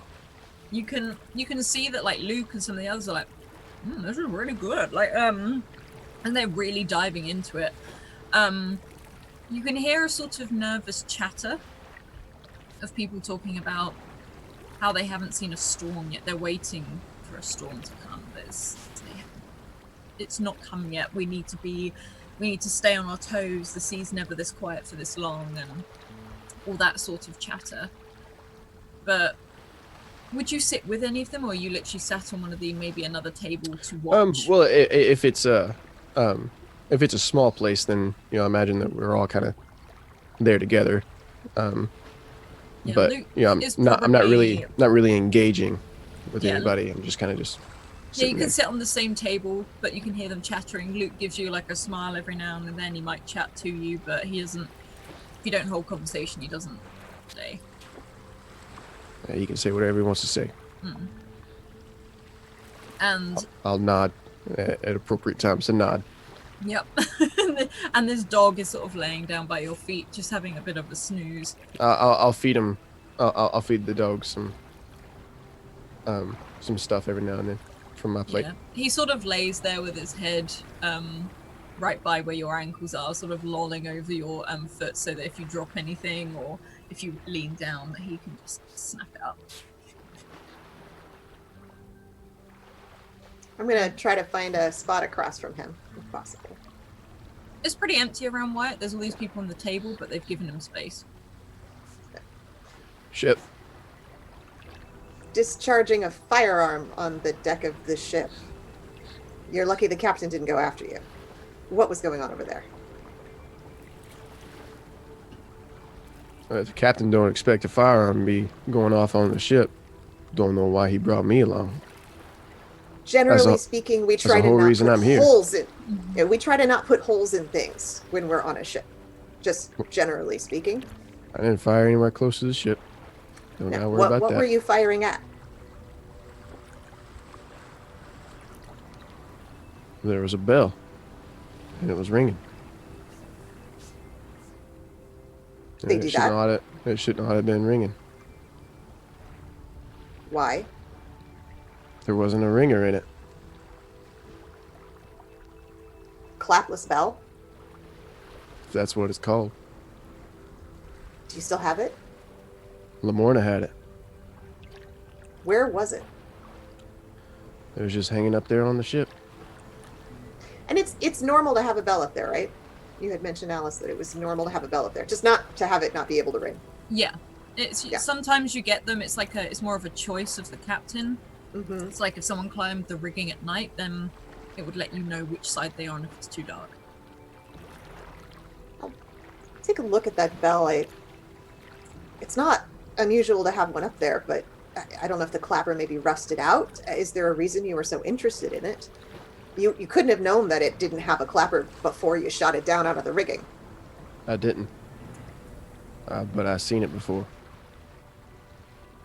You- Saw it in a dream. In a dream. What That's else true. did you see in this dream? I saw a little girl. Wearing white. The little girl? Mm-hmm. And I don't But- imagine it was after you saw her here in the flesh. Nope. It was before I seen her in real life. No wonder you're on edge. I would be too. I didn't see any of you guys around neither. You didn't see anyone. I didn't see y'all. I could hear you though. You know what you were doing? What was I doing? You were screaming. Every one of you. And that was right before the ship turned upright. And we all went down into a dark tunnel in the sea. Do you get premonitions? Have you had a dream before that came true? Alice, have I had a dream before that's come true? Probably not, unless you can specifically think of one. I dreamed once of a pretty girl.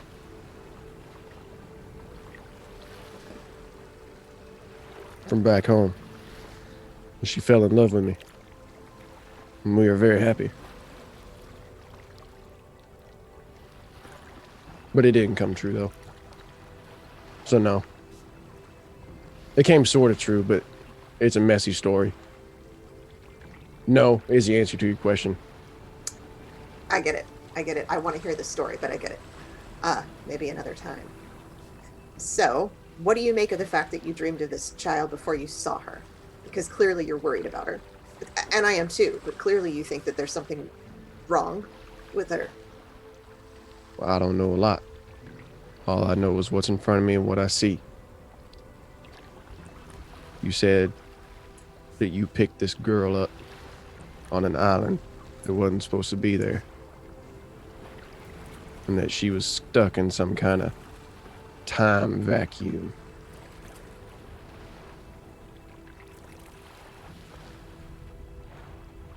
Doesn't don't tend to know. make you comfortable. I Yeah. don't know a lot, but I know that ain't right. I might be able to figure out more about this bell. Do you want to go see if Lamorna still has it? I think that's a good idea, but I think she might be more apt to give it to you if I ain't with you. Yes. For now, I know you're a quick draw. There's no need to clearly threaten the child in front of everyone. That's probably not going to go well for you. Most of us don't approve of child killing. So, Hey, I don't make threats. That's one well, thing. okay. Don't almost draw your pistol at a child on my ship. Never's almost. Either I do's or I don't. All right, go with the don't. I hadn't yet. I will knock you off of this ship. Right off. All right, ship. All right. Enjoy your food. I'm going to go see if I can find out more about that bell. You go do that. And Shepard, you leave. You leave Wyatt as Luke slides, like, awkwardly does that shuffle towards him. So you're going to name that dog or what? Or are you just going to call him Dog? The answer's all right to dog. Just asking. Don't want to confuse the poor bugger. That's what he is, ain't he? It is. Should I call you Cowboy? If you want to. He You wouldn't be smiles. You wouldn't be the first one. You know, I might just do that. And he sort of tucks back in to his stew. And Shepard, you can head up on board. And Douglas, where are you as you've been finished eating or cooking? I would have taken my own meal up onto the upon deck. I probably would have gone up by the stern. Mm-hmm. And I'd just be watching everyone to see how they get on. This veritable feast that I've made them. As you sit there and watch them like a hawk, you can see people enjoying this meal. They seem to be pretty content. In fact, there's even some of them that go like, as they scoop at the biscuits. Forget studio headphones, bro, and you're just slurping in my, like, just right in my ear. Dadgummit, bro.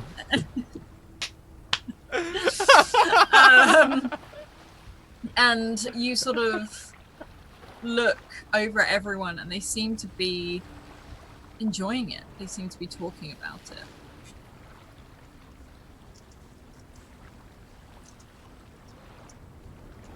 As I expected. I'll start to settle down then and see how Wyatt gets on with convincing everyone that we're getting into seafaring shanty hinky jinkies. Okay. You can see James running around, lighting the lights. You see that his wine is sort of half empty, half full, whatever you think. And he keeps going back to it, especially when he sees you and is sipping at it awkwardly and pulling a face and then leaving it again. You can see Lamorna and Elizabeth. As they sort of probably, I guess, relax. Are you relaxed right now, Lamorna? You're muted, Lamorna. As relaxed as I could be given the circumstances, I think. Okay. Yeah, Lamorna looks pretty relaxed. You can see Elizabeth is digging into the food, absolutely.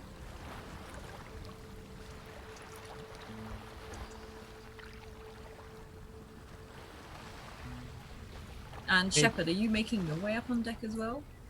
Yeah, Douglas, you can see Shepard as well. Maybe I'll head over to Lamorna then. Speaking to Shepard, I don't think I got very far. Shepard's a bit set in their ways, though. Rightly so, I guess.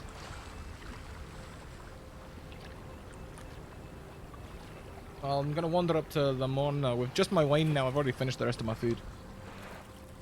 Elizabeth visibly sort of, not shrinks, but just still watches you very intently, but is like, smiles and shows her empty bowl.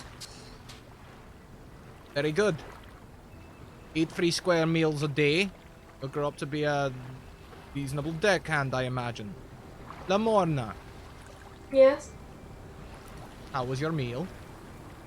it was excellent, thank you. And you know that she's not really a big fan of peas, but has managed to eat it all anyway. Right, that'll be because I offset the peas with some kind of fancy thing from India. What fancy sort of thing was that? I can't remember. It's got a name like Rika or something like that. I don't know. But it's a little beige jobby. I'll leave you to. You know what? I'm not going to ask. I'm just going to let you have dominion over the food and the kitchen and not ask questions. Well, I will not do the same. I have questions. Starting with, how fares things with our young new guest?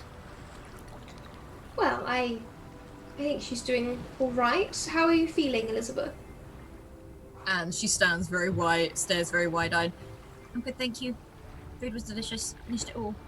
Look, and holds up the empty bowl. And you have not shown any signs of sheep changing or anything like that? Not from what I've seen. Good. And given that she can properly ingest a meal, you can count out her being a spectre or a spirit. How long were you on that island, Elizabeth? A long time. Aye. I don't know how long. I'm sorry. And did you had any dreams while you were on there? Dream all the time. Don't you dream? Not if I can help it. Dream sometimes. Did you dream of any of the crew? She pauses for a minute. You know, I didn't. You didn't, eh? I didn't. I can't even remember their faces. No, not your crew, our crew, this crew. No. Huh.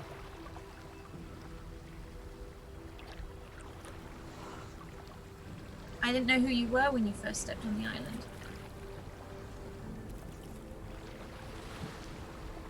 Has there been any sign of that Jamesling around? Yes, what happened to him? Wasn't Shepard meant to be keeping an eye? Aye, they were. Until he went all rough and coarse and got everywhere. What are you talking about, Douglas? He'd melted Melted. before our very eyes, in front Does of our this very not- heads. Does this not strike you as something that would have been apt to inform the rest of the crew of as soon as I it was happened? cooking dinner. I assume Shepard told everyone. No, Shepard didn't. Ah, right. Well, they melted Right, well, into wee sandy particles. that's good to know. Have we started looking for suspicious sand piles aboard the ship? Have we, The only thing I've got close to a suspicious sand pile is a bucket full of weevils I can't get rid of. You don't happen to fish, do you? Well, yes, a lot. It's one of the main reasons I'm here. Oh, perfect. Then perhaps I can give you my weevils. Do you see a river nearby? Sea fish don't tend to go for insects. It's not a common bait. I'll need some good old mackerel working up a bit of a stink. Douglas, you fool!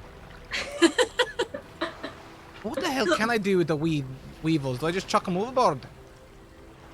Well, that's probably preferable to eating them. Probably a good I mean- source of protein. I suppose if we get desperate. I'll keep hold of them for now. Has there been a word from the captain on where we're headed? Are we simply continuing our intended voyage, or are we... What are we doing? I didn't know. I've been in the galley. The captain rarely comes down. Right, Doesn't like well, any area on the ship that he's not in charge of, as far as I understand. Well, in which case, it might be worth having a conversation with the captain. His I'll leave behaviour was I'll leave hardly that normal either. to you. But do you not think that he has been acting rather weird? Oh, no, I'm on board with you, so to speak, on that account. not himself, certainly on our way to said island. Well, I just mean the whole, oh, look, there's a wee light out in the water. Let's sail towards it. What can go wrong? Yes, relinquishing his authority to the waves is certainly unlike him. It's the thing of fairy tales. That's what they do in books before they all get killed. Well, just be thankful we're all still here. For now. You know what else you could save those weebles for? If What's that? anyone gets particularly on your nerves, you could always hide them in their pillowcase. Somewhere Henry quivers.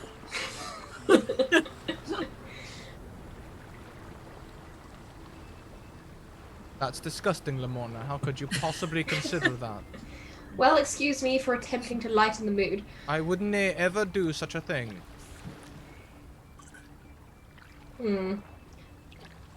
I still have trouble telling when you're sarcastic or not. Good.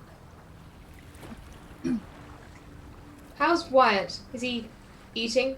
Did he seem a little odd? Seems to be up and about. He was a wee bit sweaty when I saw him earlier, but he seems to have come right around. Seems to have eaten his dinner and everything. Well, that's Like a good boy. Look, I ate it. Isn't that not good enough for you? I'd never said it wasn't. Are you feeling guilty?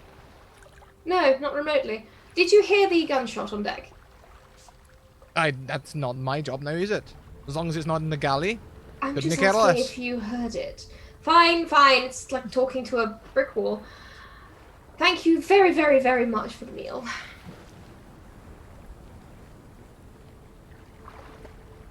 You can Catch you later, glare at Lamorna. each other. And Shepard, you see Douglas. Are you leaving, Douglas? Yeah, I guess so. or- I'm just gonna go and stand next to Minerva. Mhm. Awkward silence seems to be the way that all of Douglas's conversations end. I love it. Beat them into submission. I'm definitely approaching Lamorna. Hello. Hey. Wyatt shot a bell out of the rigging. Oh, yes, and I will fish it out of my pocket. This Yeah, one. let me. Do you mind if I hold it for a minute? By all means. It seems far too small to be the bell that we've been hearing. At least what I've heard is more of a church bell. It sounds significantly larger. Same. And actually, do I remember there being? I know it's optional to have a bell up in the rigging like this. Do I remember us having that so far in the last 3 days? Roll a brains for me. Okay.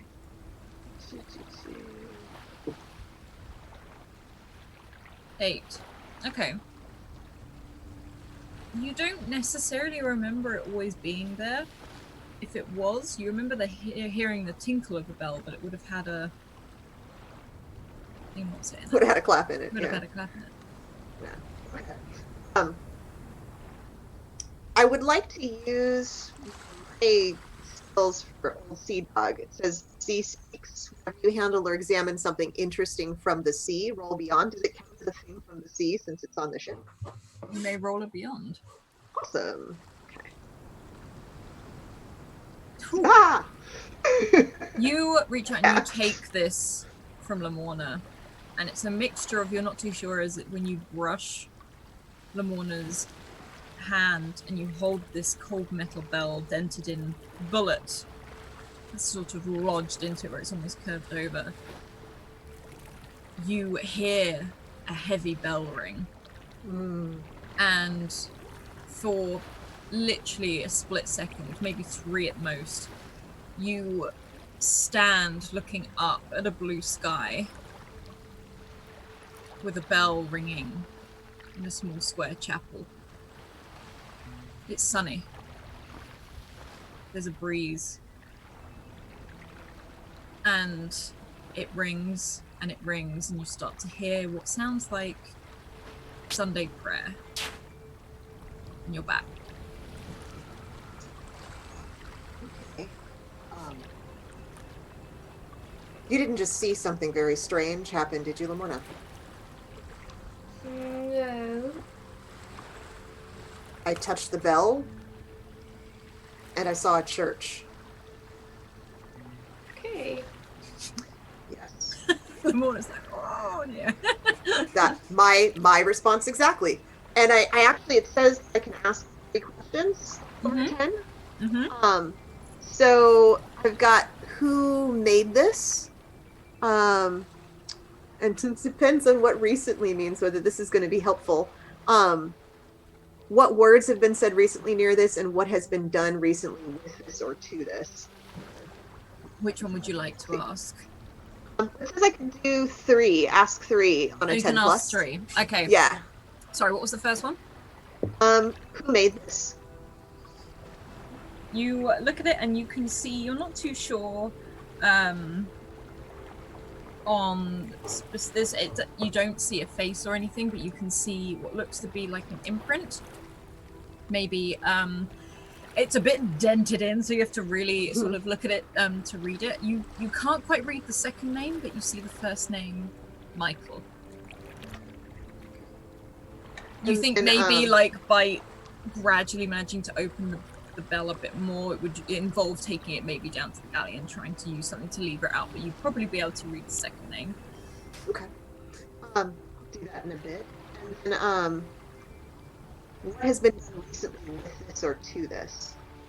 Sorry, you faded out just then. What was that? Sorry, what has been done recently with this or to this?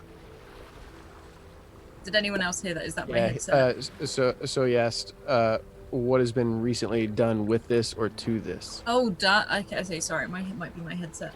No, it's not you. Okay. There's... Well, 1, you can see it's been shot. Mm-hmm. And 2, you see another flash. And you see a pair of hands tying it to the rigging. Small hands, big hands, Kind of medium. medium, weathered hands or smooth hands? Weathered, but feminine. Okay. And then the last is words have been said recently near this. What words recently have been said near this? All that's been, it's not necessarily words, but you see a hand placed over it, sort of to hold it still. And it's told to hush. Feminine voice? Feminine voice. Not one you recognize. Okay. Okay. Laura, do you mind if I take this for a minute? I want to see if I can get a little bit more information about it. Please do, it's all yours. All right. Hey, Elizabeth. She does like a little wave as she's sort of taking the last bit of biscuit, like wiping away all of the soup from the bowl. I give her a friendly wink, and then I head downstairs. Okay. Lamorna, you... In fact, no, could you roll me a beyond, please? Yeah, of course I can.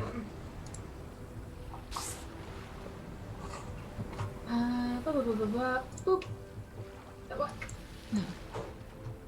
You sense something, like a change, whether it's in the wind, in the temperature, and you feel like there's something in the sea that shifts, and you feel it's almost like the ship dips slightly deeper, as if a larger wave has taken it. You see Elizabeth seems to look around as well and look straight back at you, as if she has also seen this. Did you just feel something, Elizabeth? A change. Good or bad? I don't know. And as that happens overhead, you hear a crack of thunder. And these dark clouds that start to roll in.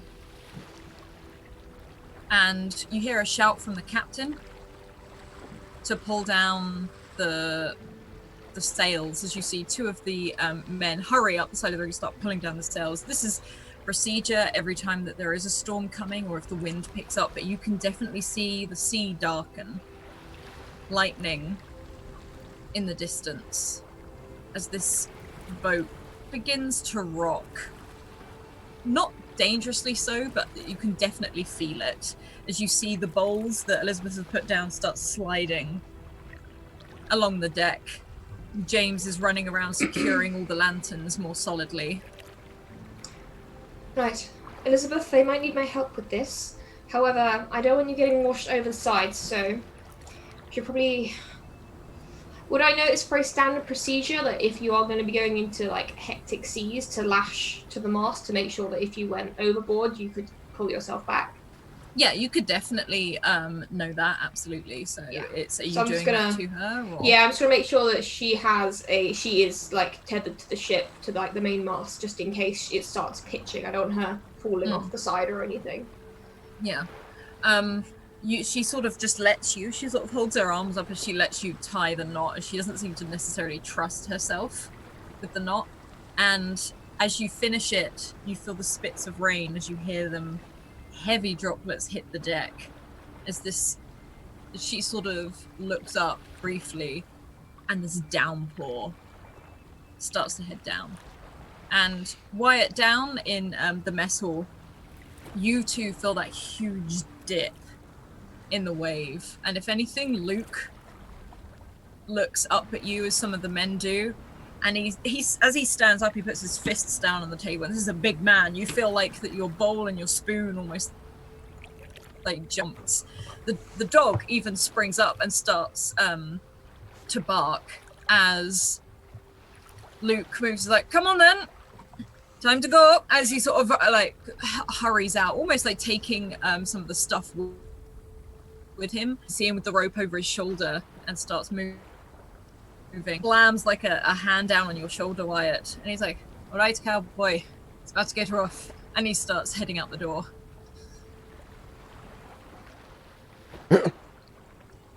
Okay. Right. And Okay. he calls back and says, you might want to lash yourself to something up on deck. Yep. I'm coming. And he throws a rope at you, which is heavy, but you do catch it. I'll stuff the rest of my biscuit in my mouth, and I'll feed whatever's left of my food to the dog. Yeah, sort of quickly, as much as the dog is barking, it's like quickly like head straight in the bowl, licking everything up before it runs by your side very, very closely. Quick thinking here. Dog needs to be safe. Probably not safe up on deck.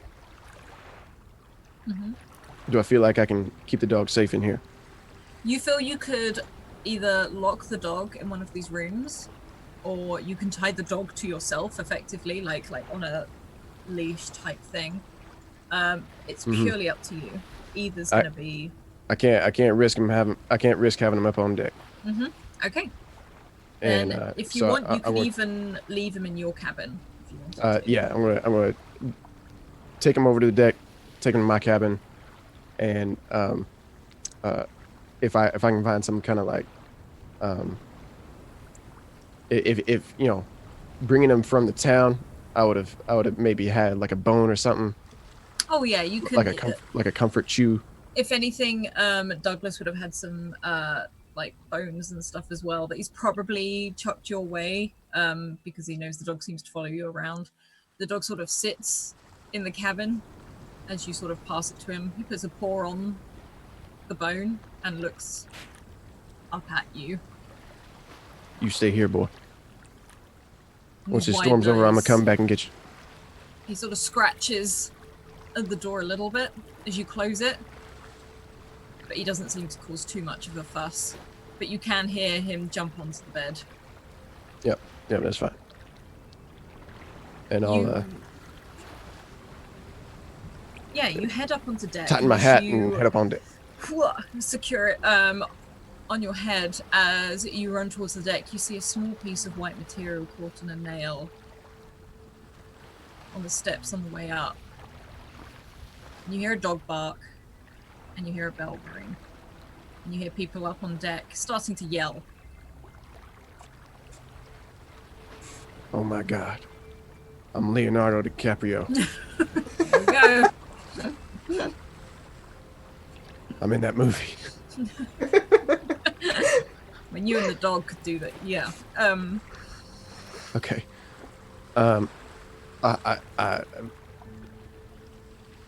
My hand, trying to keep it from shaking too much. I'm gonna try to take that cloth again. You take it off, and it comes off as easy as it did the first time. Soft, coarse, and white. I'm gonna put it in my pocket. And I'm gonna head to the deck. As you head onto the deck, you can see Lamorna. And Lamorna, what are you doing? As this storm is almost in full swing now. The waves are coming up over the sides. The wind has picked up. The waves aren't too large yet, but there's definitely spray sort of hitting you in the face as you're lashing sort of Elizabeth to this mast. You can see James is being secured there by the captain himself, who's trying to, after that, has run back to the helm to try and control. You see Luke has run up on board, started securing a lot of things that could move, like barrels and things like that across the deck. But what are you doing up there? If like the sails are already being dealt with, I'll probably help with Luke just securing things on deck, making sure nothing's going to tumble off the side or hit into people and cause injury. So yeah, I'll probably rush to kind of assist Luke and just tying things down. Okay. And Douglas, what are you doing? Well, I would have left most things in the ship in the galley secure anyway, so I guess I'll head up on decks with a belaying pin in hand, ready to help out. Mm-hmm. Absolutely. And you can see people being lashed to things to try and hold on. As this boat, you feel your stomach go as this sort of like tips, and as it sort of raises back up again, you see how big these waves are coming. The sky is dark. The most of the light is coming from the lanterns that haven't been put out yet, as they're sort of, you can hear them clanging and rattling as they have been secured, but they can't help but swing. And you can hear the captain yelling orders. It seems to be all the same usual stuff. You've done this before, you've heard it before, but there's the wind that is howling around you at the moment is it's almost like voices on the wind rather than an actual howl, as the thunder sort of starts to kick in. And it is pouring with rain. You realize you're having to shout to people as you feel yourself getting drenched, and the thunder of the rain on the actual deck itself is probably causing more noise than most of the other things.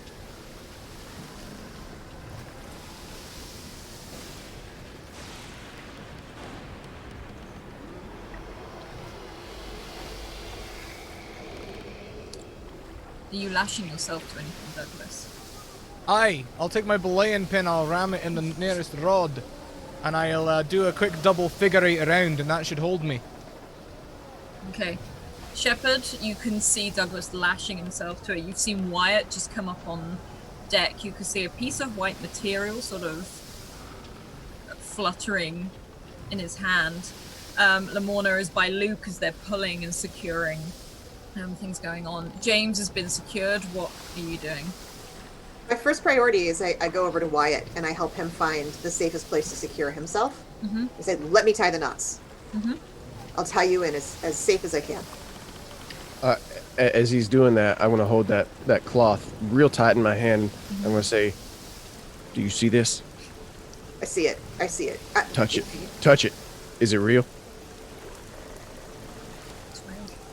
It's a real scrap of cloth. You might want to put it in your pocket because you're going to be knocked about for a while. All right, I'm going to listen. I'm going to put it in my pocket. We can look at it later. You can explain to me why you care. All right, and I try to do the knots, and then as soon as I'm done securing him, I'm going around deck, making sure other things are secure, checking the knots for everybody who's tied in. I definitely want to see if Elizabeth is being secured. Oh, Elizabeth was secured by Lamorna. You can see she's clinging onto the mast as much as she's tied with like give. She's clinging onto it. You can see James has sort of got his arms wrapped around one of hers where they cross on the mast. Can I see Elizabeth? Both on the shoulder. You can see Elizabeth. You can see Elizabeth Wyatt. I give both Elizabeth and James just a pat on the shoulder. Say it's going to be okay. We've been through this before. Just hang on.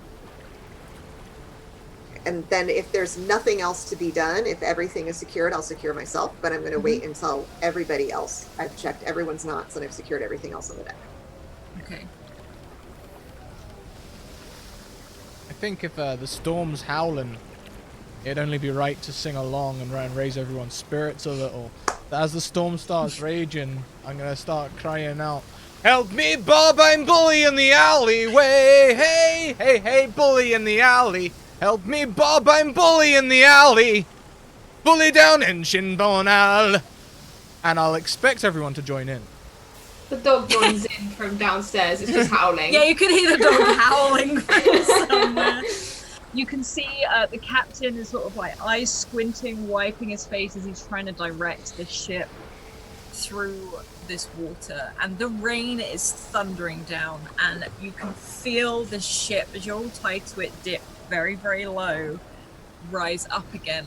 And sort of every now and then you feel the crash of a wave coming from a different direction, almost knocking the ship where it throws you all briefly.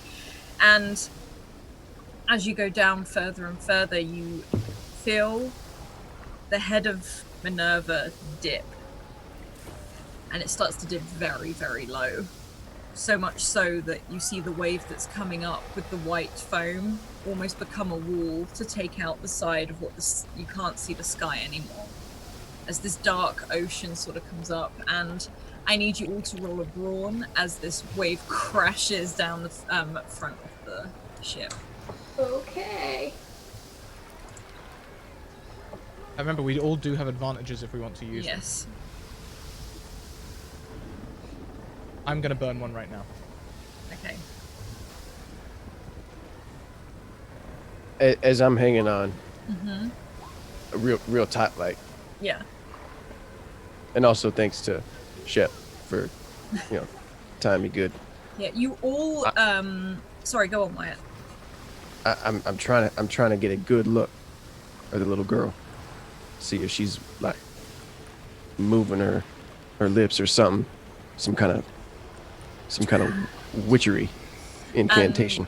You see there's just this pouring of water. First of all, you see Lamorna, this wave hits you and you get thrown back. You are tied on and you feel that heavy hand of like Luke grab you, almost just to keep you not to stop you from falling off the ship, because you've definitely got more of a grip, but he's more righting you back up, and you can hear him yelling at you through this, forcing like your hands back down onto the side.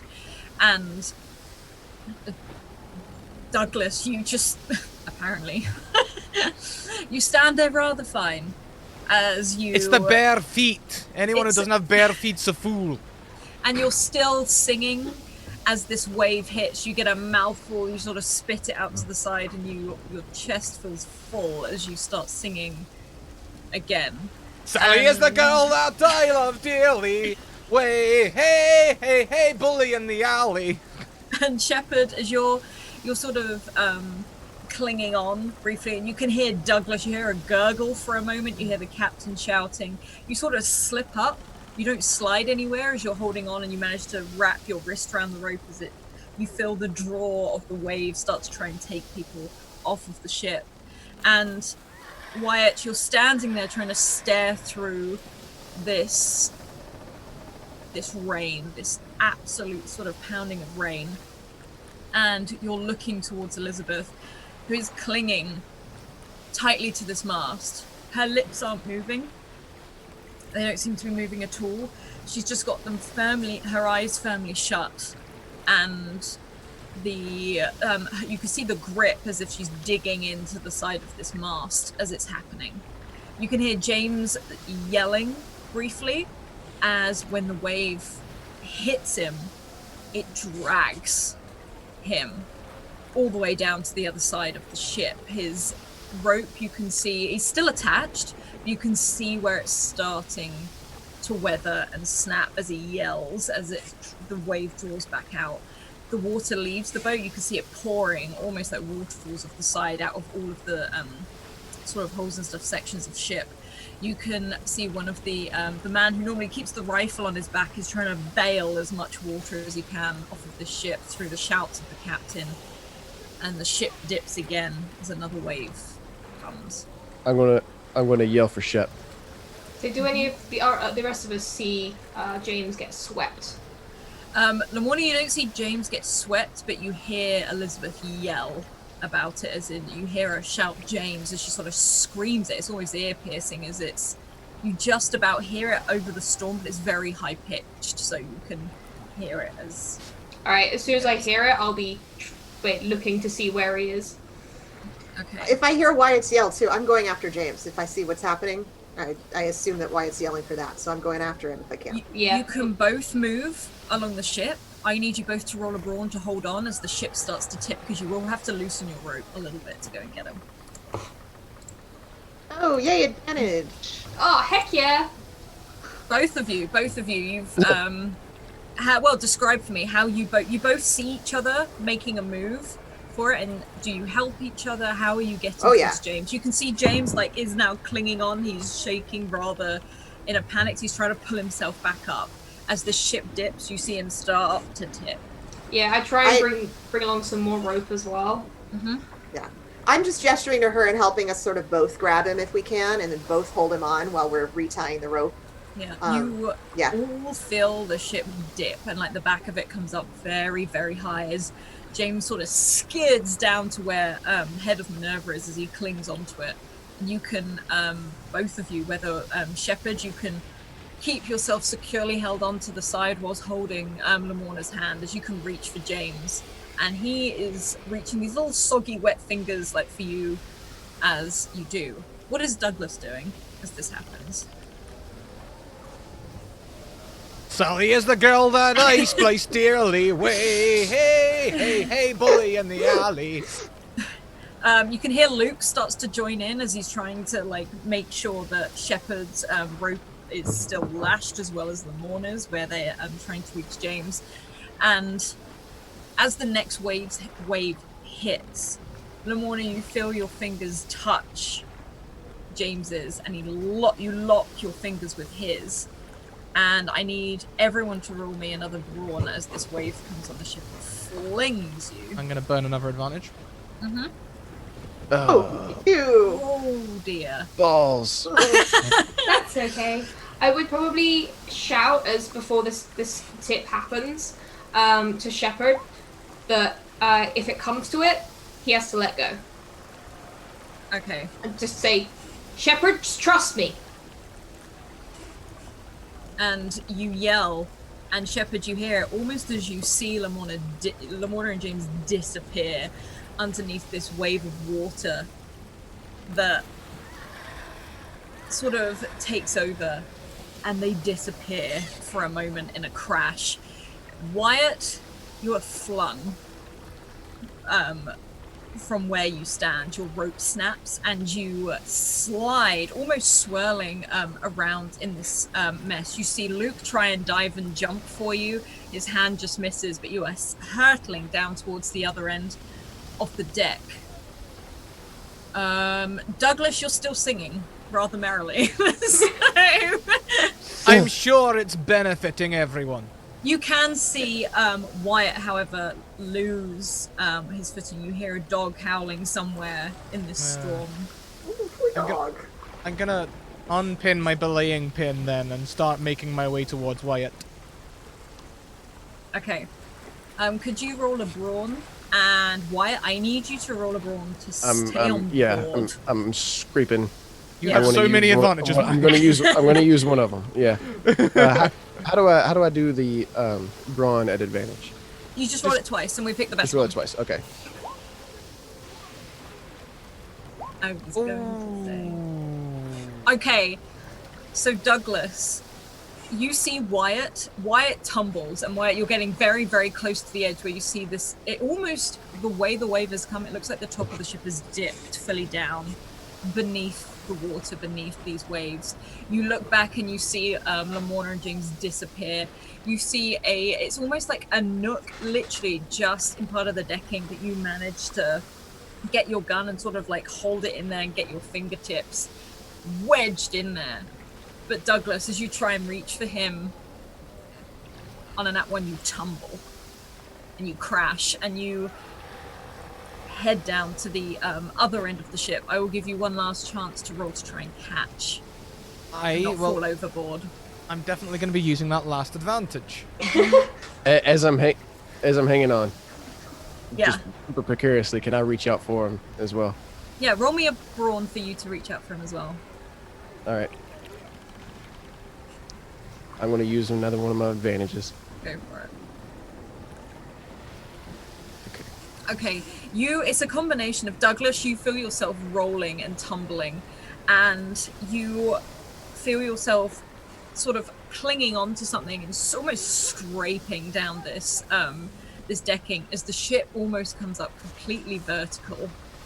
And you see, as you're falling, as you're slipping, Wyatt's hand, it's like it just comes through the rain and comes through the storm, and you are able to securely grab hold of it. And I will say on those 2 rolls, if you want to be able to, you can see some rope that you will have to kind of pull yourself up towards the mast where you can see Elizabeth is hanging on. When I grab onto him, I'm going to yell, Douglas! Don't let go, Douglas! I've seen you, this Wyatt. before! This was in my dream! We're gonna die! In your dream, did I show you how to use a flaming belaying pin, man? You were dead! And you're screaming over this storm. As like Wyatt helps me right myself, I'm gonna slam my belaying pin back in a rail and wrap around again. Because as soon as I unwrapped, I started rolling that once. I'd like to be like doing this deliberately, showing Wyatt how also to use a belaying pin. Forget the pin! It's the witch! That may be, but this thing'll save your life. It is the ship got its nose in the air. Almost. It's more the back of it is. It has dipped. Not under the wave, but where a wave has come over, it looks very... It's very bad. Alright. I want to try to re-secure myself as well while he's doing that. Okay. You can both secure yourself, definitely on those rolls. Lamorna, what are you doing as this wave goes? And you feel James lock onto your hands, but you do feel like you both... Are we tumbling off the side of the boat? Yeah, you feel like this crash, almost as you hit the face, like the head of Minerva, as you plunge into this cold, sort of deep nothingness, this darkness, this blue. And you can feel like almost as if it's pouring around beside you. You can feel James ragdoll as he goes, just completely deep. You've still got hold of him. As we're falling, I'm just gonna I just yell at him to just hold on as tight as he can to be, and try and put my back against the impact as we're falling. Yeah, you can sort of hold on to him, and you do feel something break. Not you, like something off the ship. Like you feel like something off the ship break as you tumble. You feel yourself almost flip as you fall over the side and disappear beneath the waves. Okay, and then this, as we kind of go underneath the water, is there that sudden, almost not quiet, but the contrast with? It's the silence of the as you feel like you hit that water. Yeah. You don't hear the storm anymore. You see flashes of light above, so you can see which way is up. And you can see the patter of the rain like trickling all over the water's surface. But at the moment, it's like you've been hit with silence. So I'm gonna just pray that that James took a breath before we hit the water. Give it a couple of seconds as we sink, just so that there's no debris that's gonna come and just like brain us as it goes past. Mm-hmm.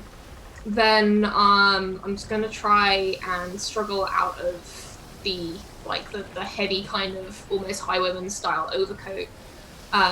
Just try and like wrestle that off and then you can sort of shrug it off, and you see something fall into water, this crack as the head of Minerva drops into the water and sinks past you. Yeah. Almost like it looks at you for a brief moment as you can watch it go down into the darkness. Yeah. When I've got my kind of outer coat off, I then want to kind of like huddle in the coat I wear underneath, and just kind of hold that close, and just kind of hope beyond hope that James is kind of holding on tight, like arms around my middle, You can look at him. His face is scrunched shut. His like cheeks. It doesn't look like he's kind of gone he's- unconscious from shock or anything. He's not unconscious, but his eyes are closed. His like cheeks are puffed out, and you feel a firm, like death-like grip around your waist. All right, and as long as I'm sure that he's holding on tight, I will change. Describe what the change looks like for me. So as she kind of bundles herself in this heavy, kind of almost floor length, she usually wears this heavy kind of waxed, as I say, highwayman style coat that's basically to the ground. But underneath she wears a similarly floor length, dark, speckled grey fur coat.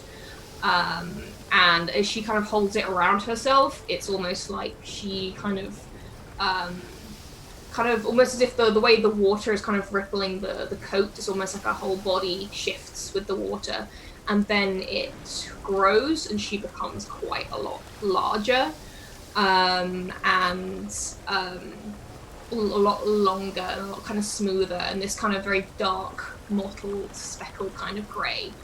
And then there is this huge, kind of muscular, grey seal in the water, with James just kind of gripping on tight to this creature's back, with this very large head with these very dark eyes. And once she's sure that the figurehead falling into the water has kind of drifted past, she's gonna start making for the surface, but far enough away from the ship so that they're not going to be in immediate danger of having it smash into them. She just wants to get to the surface so James can take a breath. Yeah, you sort of move very fluidly, almost as if this is easier for you than walking on deck. As you dive that tiny bit deeper, you can feel like his eyes are still closed. You see almost like a slight confusion shift on his face as his hands sink into almost like a fur, sort of a waxy sort of skin, as you very nimbly, very quickly move fluidly away through this water. It's still dark, it's still strangely quiet as you take him away from the debris. And Shepard, this wave disappears, and James and Lamorna are no longer on board. You see the head of Minerva is gone, and you can see part of where what looks to be like some of the railing is crashed and smashed from the side. You guess maybe that's where Lamorna hit and disappeared beneath the waves. What would you like to do? Does Wyatt look secure with Douglas? They look like they're getting, they're securing themselves at this time as you're looking. Okay. If I can, then I'm going to head over to Elizabeth and try to make sure that she's held on. Mm-hmm. Yeah, Elizabeth is held on. You can move. You're not that far from them, actually. So you're actually all headed in the same direction to secure yourself. And there is a moment when the wave dips down and there's a crash as another one comes from the side, and you feel like the ship actually physically moves as if it starts to go up on its side. And Wyatt, this is deja vu, if anything, as you see the whole ship turn up on its side, and you're all effectively hanging from the mast. You can see Luke literally hanging on by the rope. He's tied it around himself. The captain is lashed to the helm. There is some screams, there are yells. You hear that dog somewhere ringing in your ears as it barks. And I need you all to make a brawn check for me, I'm a lot of please. advantages. Ah! I'm gonna use an I advantage. used my 2. Okay. Double 9's okay. It was Okay. faded. An 8 could be worse. That could be mine. Okay. Were you using an advantage? Sorry, Shepard, or... I think Shepard's used out. 2 already, so I'm Oh, out of okay, them. I see. Yeah.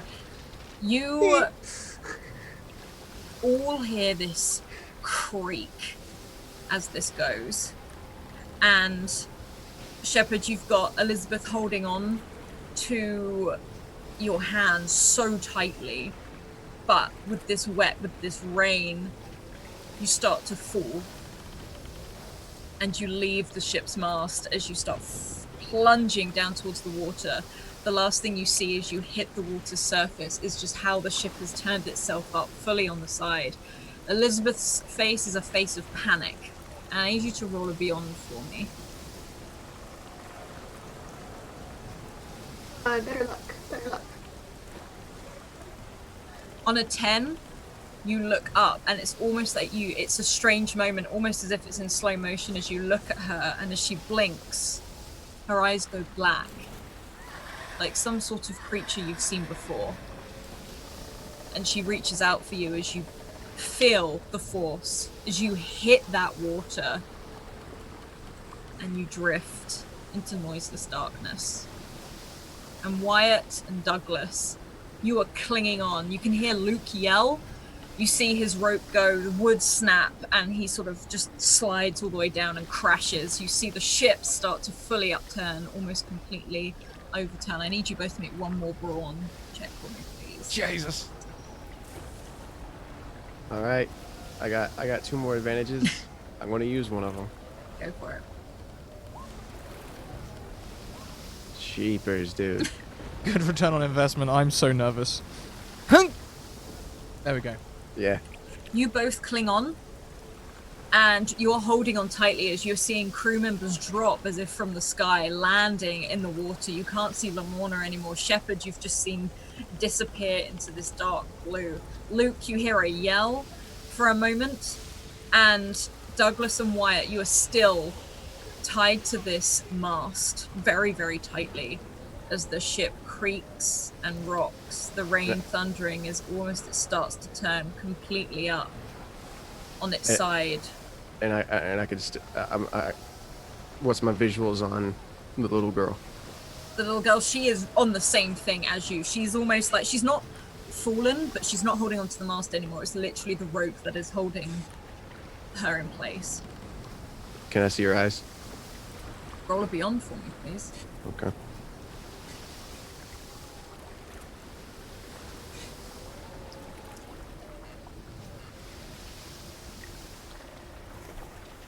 You don't see it, surely, but you think for a moment she blinks and she looks at you terrified.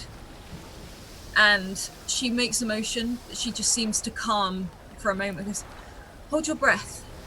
And she closes her mouth as the whole ship upturns and you feel a crash of water.